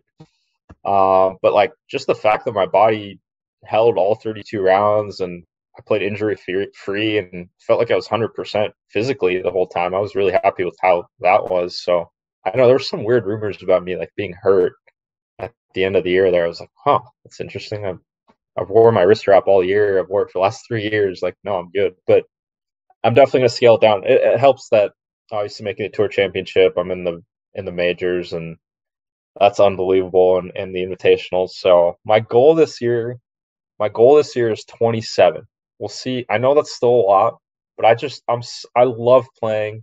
Like I said, I have an addictive personality, and I had to take a few weeks off late this season, and it absolutely ate at me because I'd be sitting on the couch, playing chess, and I'll look up and guys are, competing for the win on Sunday coming down the stretch, and I'm like, man, I should be out there. But yeah, I'm gonna try to keep it 27, maybe 28. Yeah, all right. We'll see if I'm gonna make my team force me to do that. So we'll see how much I actually end up playing. But just to be able to pick the schedule and kind of know exactly what I'm going to be playing is going to be awesome. Fall is chaos in your pants. Yeah, it is. What? Is that what it says?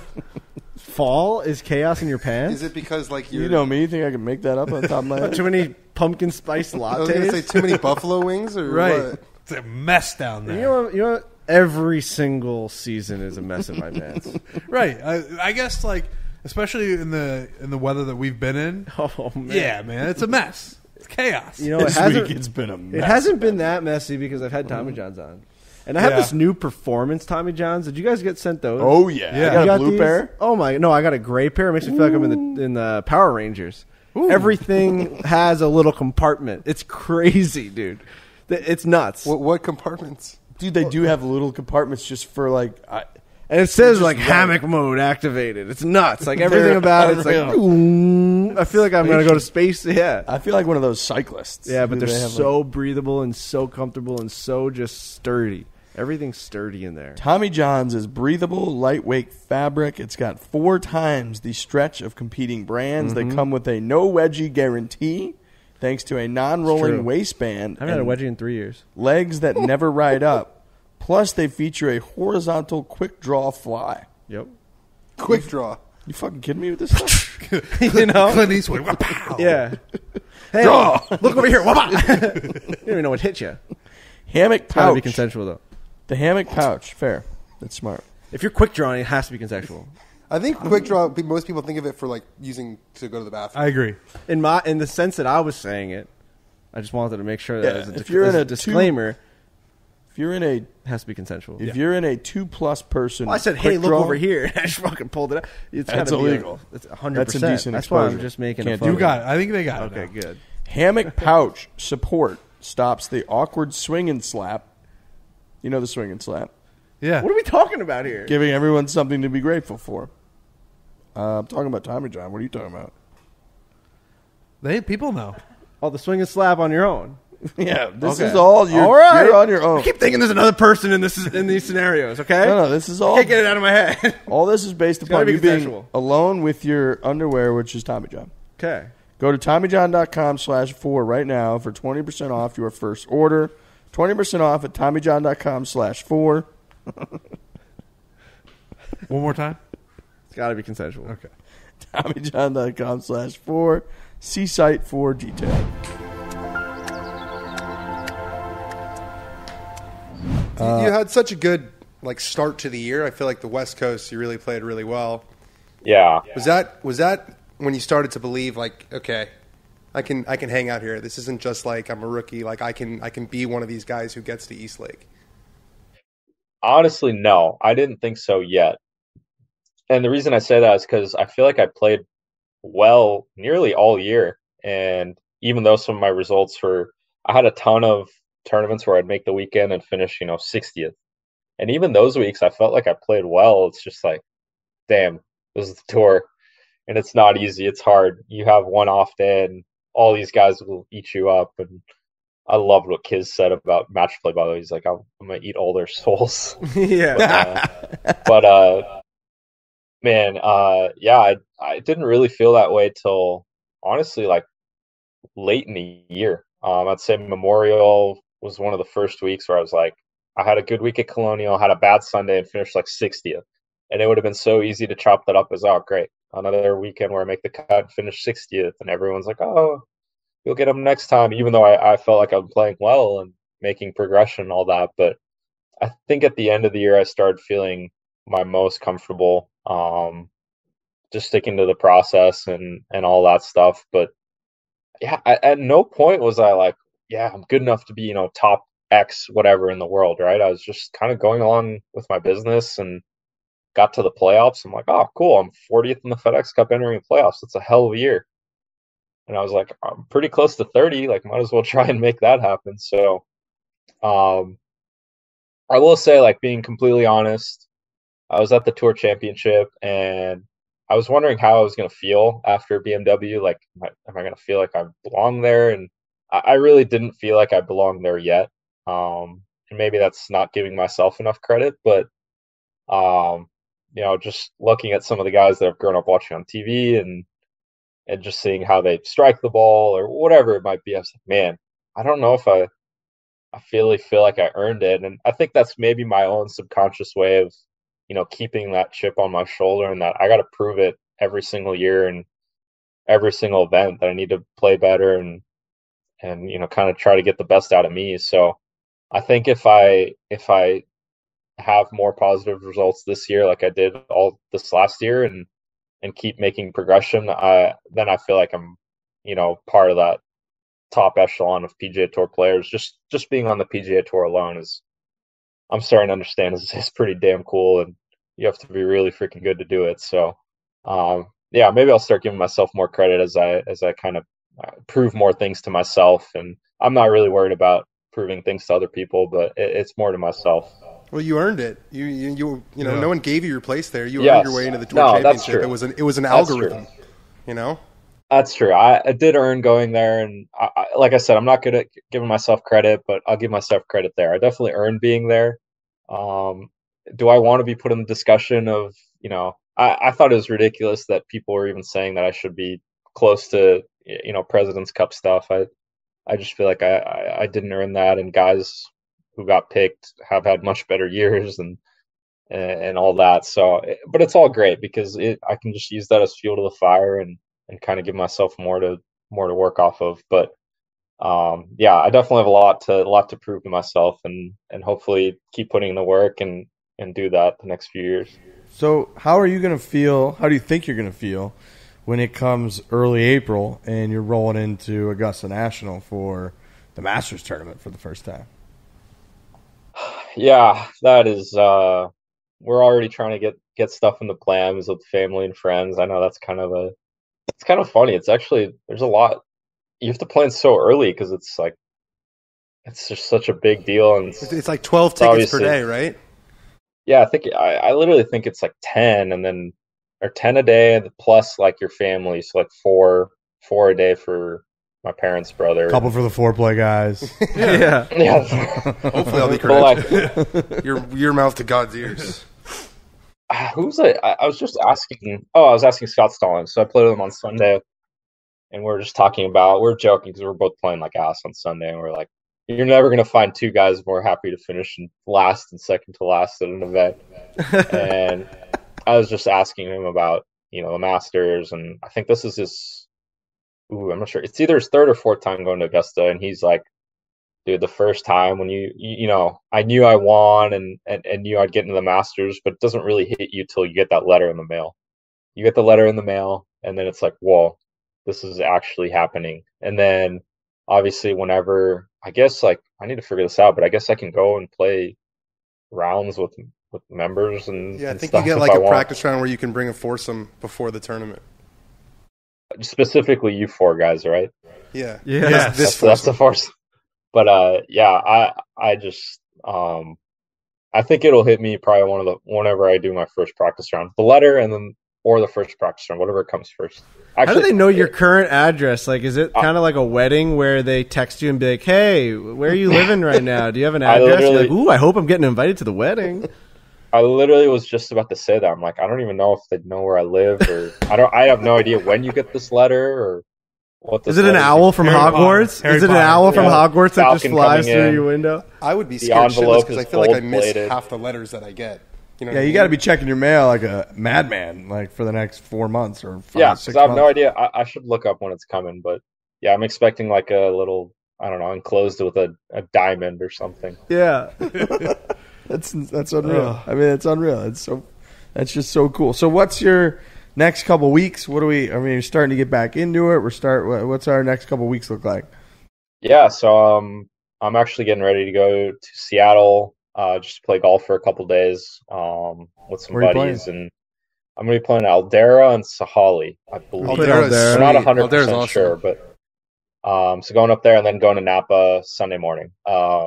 Staying with one of my best friends up there. His name's Zach Sims. He actually caddied for me a little bit on the Cord Ferry Tour. But he's basically the mayor of Napa. He like runs the town. So I'm staying at his place, playing Napa, and then be back at Houston and chill for a bit. Playing Sanderson Farms too, but it's only like I think I looked at it was like a 5.5 hour drive for me. So drive over there and take it easy that week. But these first two events I love, and these two events both gave me spots into their fields my first year out of college. So I'm very thankful for those spots, because who knows, without those spots I might not be here right now. So not only do I feel like I want to play, but I really like both golf courses, and obviously being a California guy, I feel like there's no better place to start.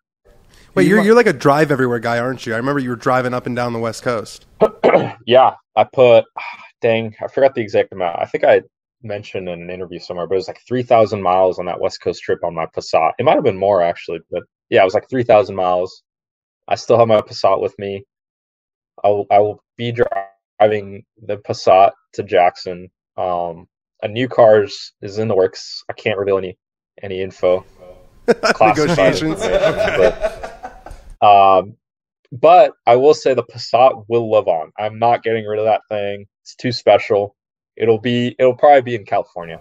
We should have a race. Your Passat against Scotty Scheffler's whatever he drives. Ford. Is it like an expedition? He's got like 170,000 miles on his. How many got on yours? But the thing is, that car would dust me. I have like a 0 to 60 of 9.8 seconds. 155 horsepower, I believe.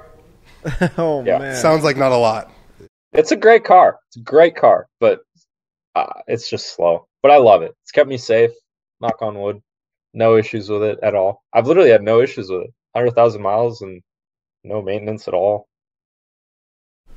But yeah. What hole is that? Anybody know what hole that is behind him? I've been looking at it. Ooh. I can't tell. So, just a funny story about this room. I've been sleeping in the guest room because I like this bed better than the bed in my room. I need to get a bed for my room, but I don't think you guys will get this hole. It's not like Give me a state. Give me a state. Well, it's in the Woodlands. Well, that's not a state. Sorry. It's in it's in Texas, but it's in the Woodlands. I'm not going to know it. I haven't really spent any time in Texas. No clue. To be honest with you. I don't even know if there's ever.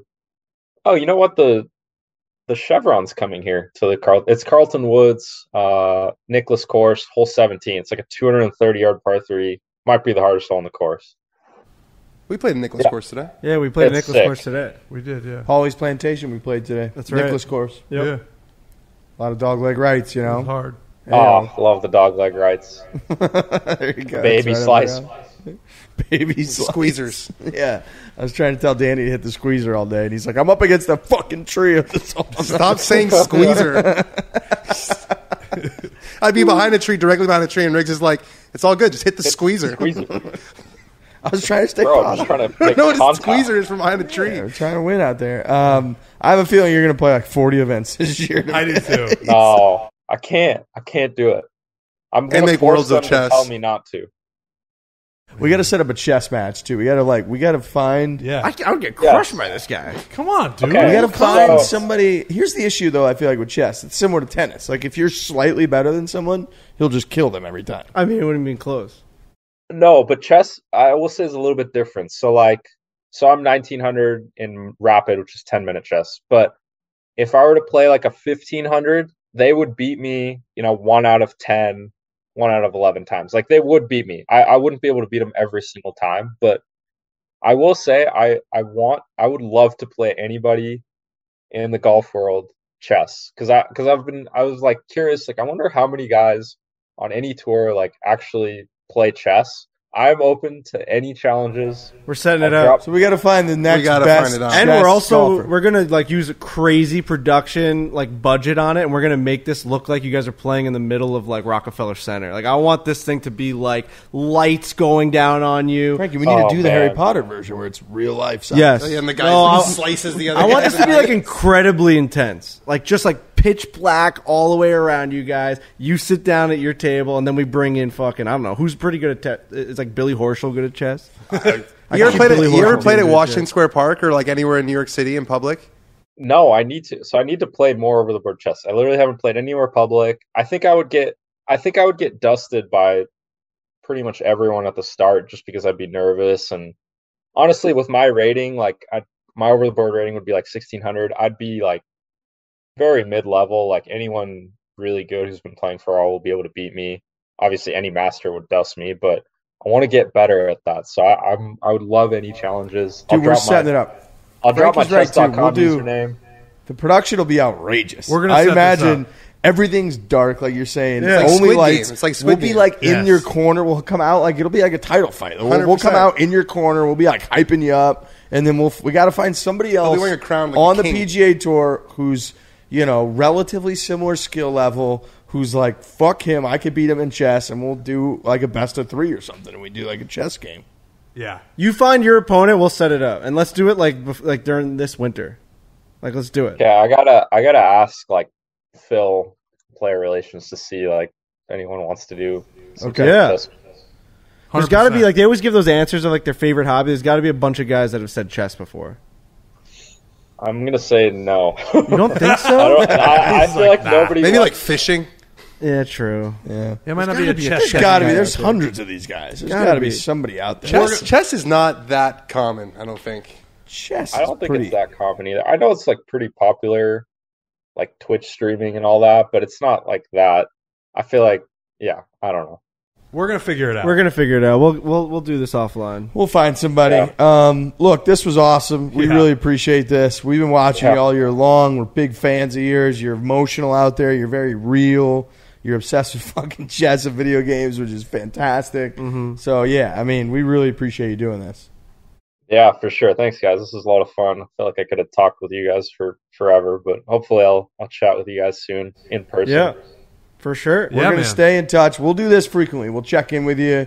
We'll give you a break when you're on the road playing your, 44th event of the year. We're going to check in.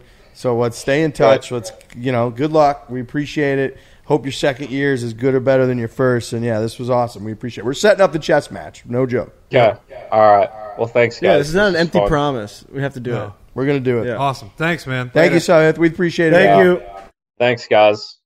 Talk Have to a good you guys night. soon. You guys as well.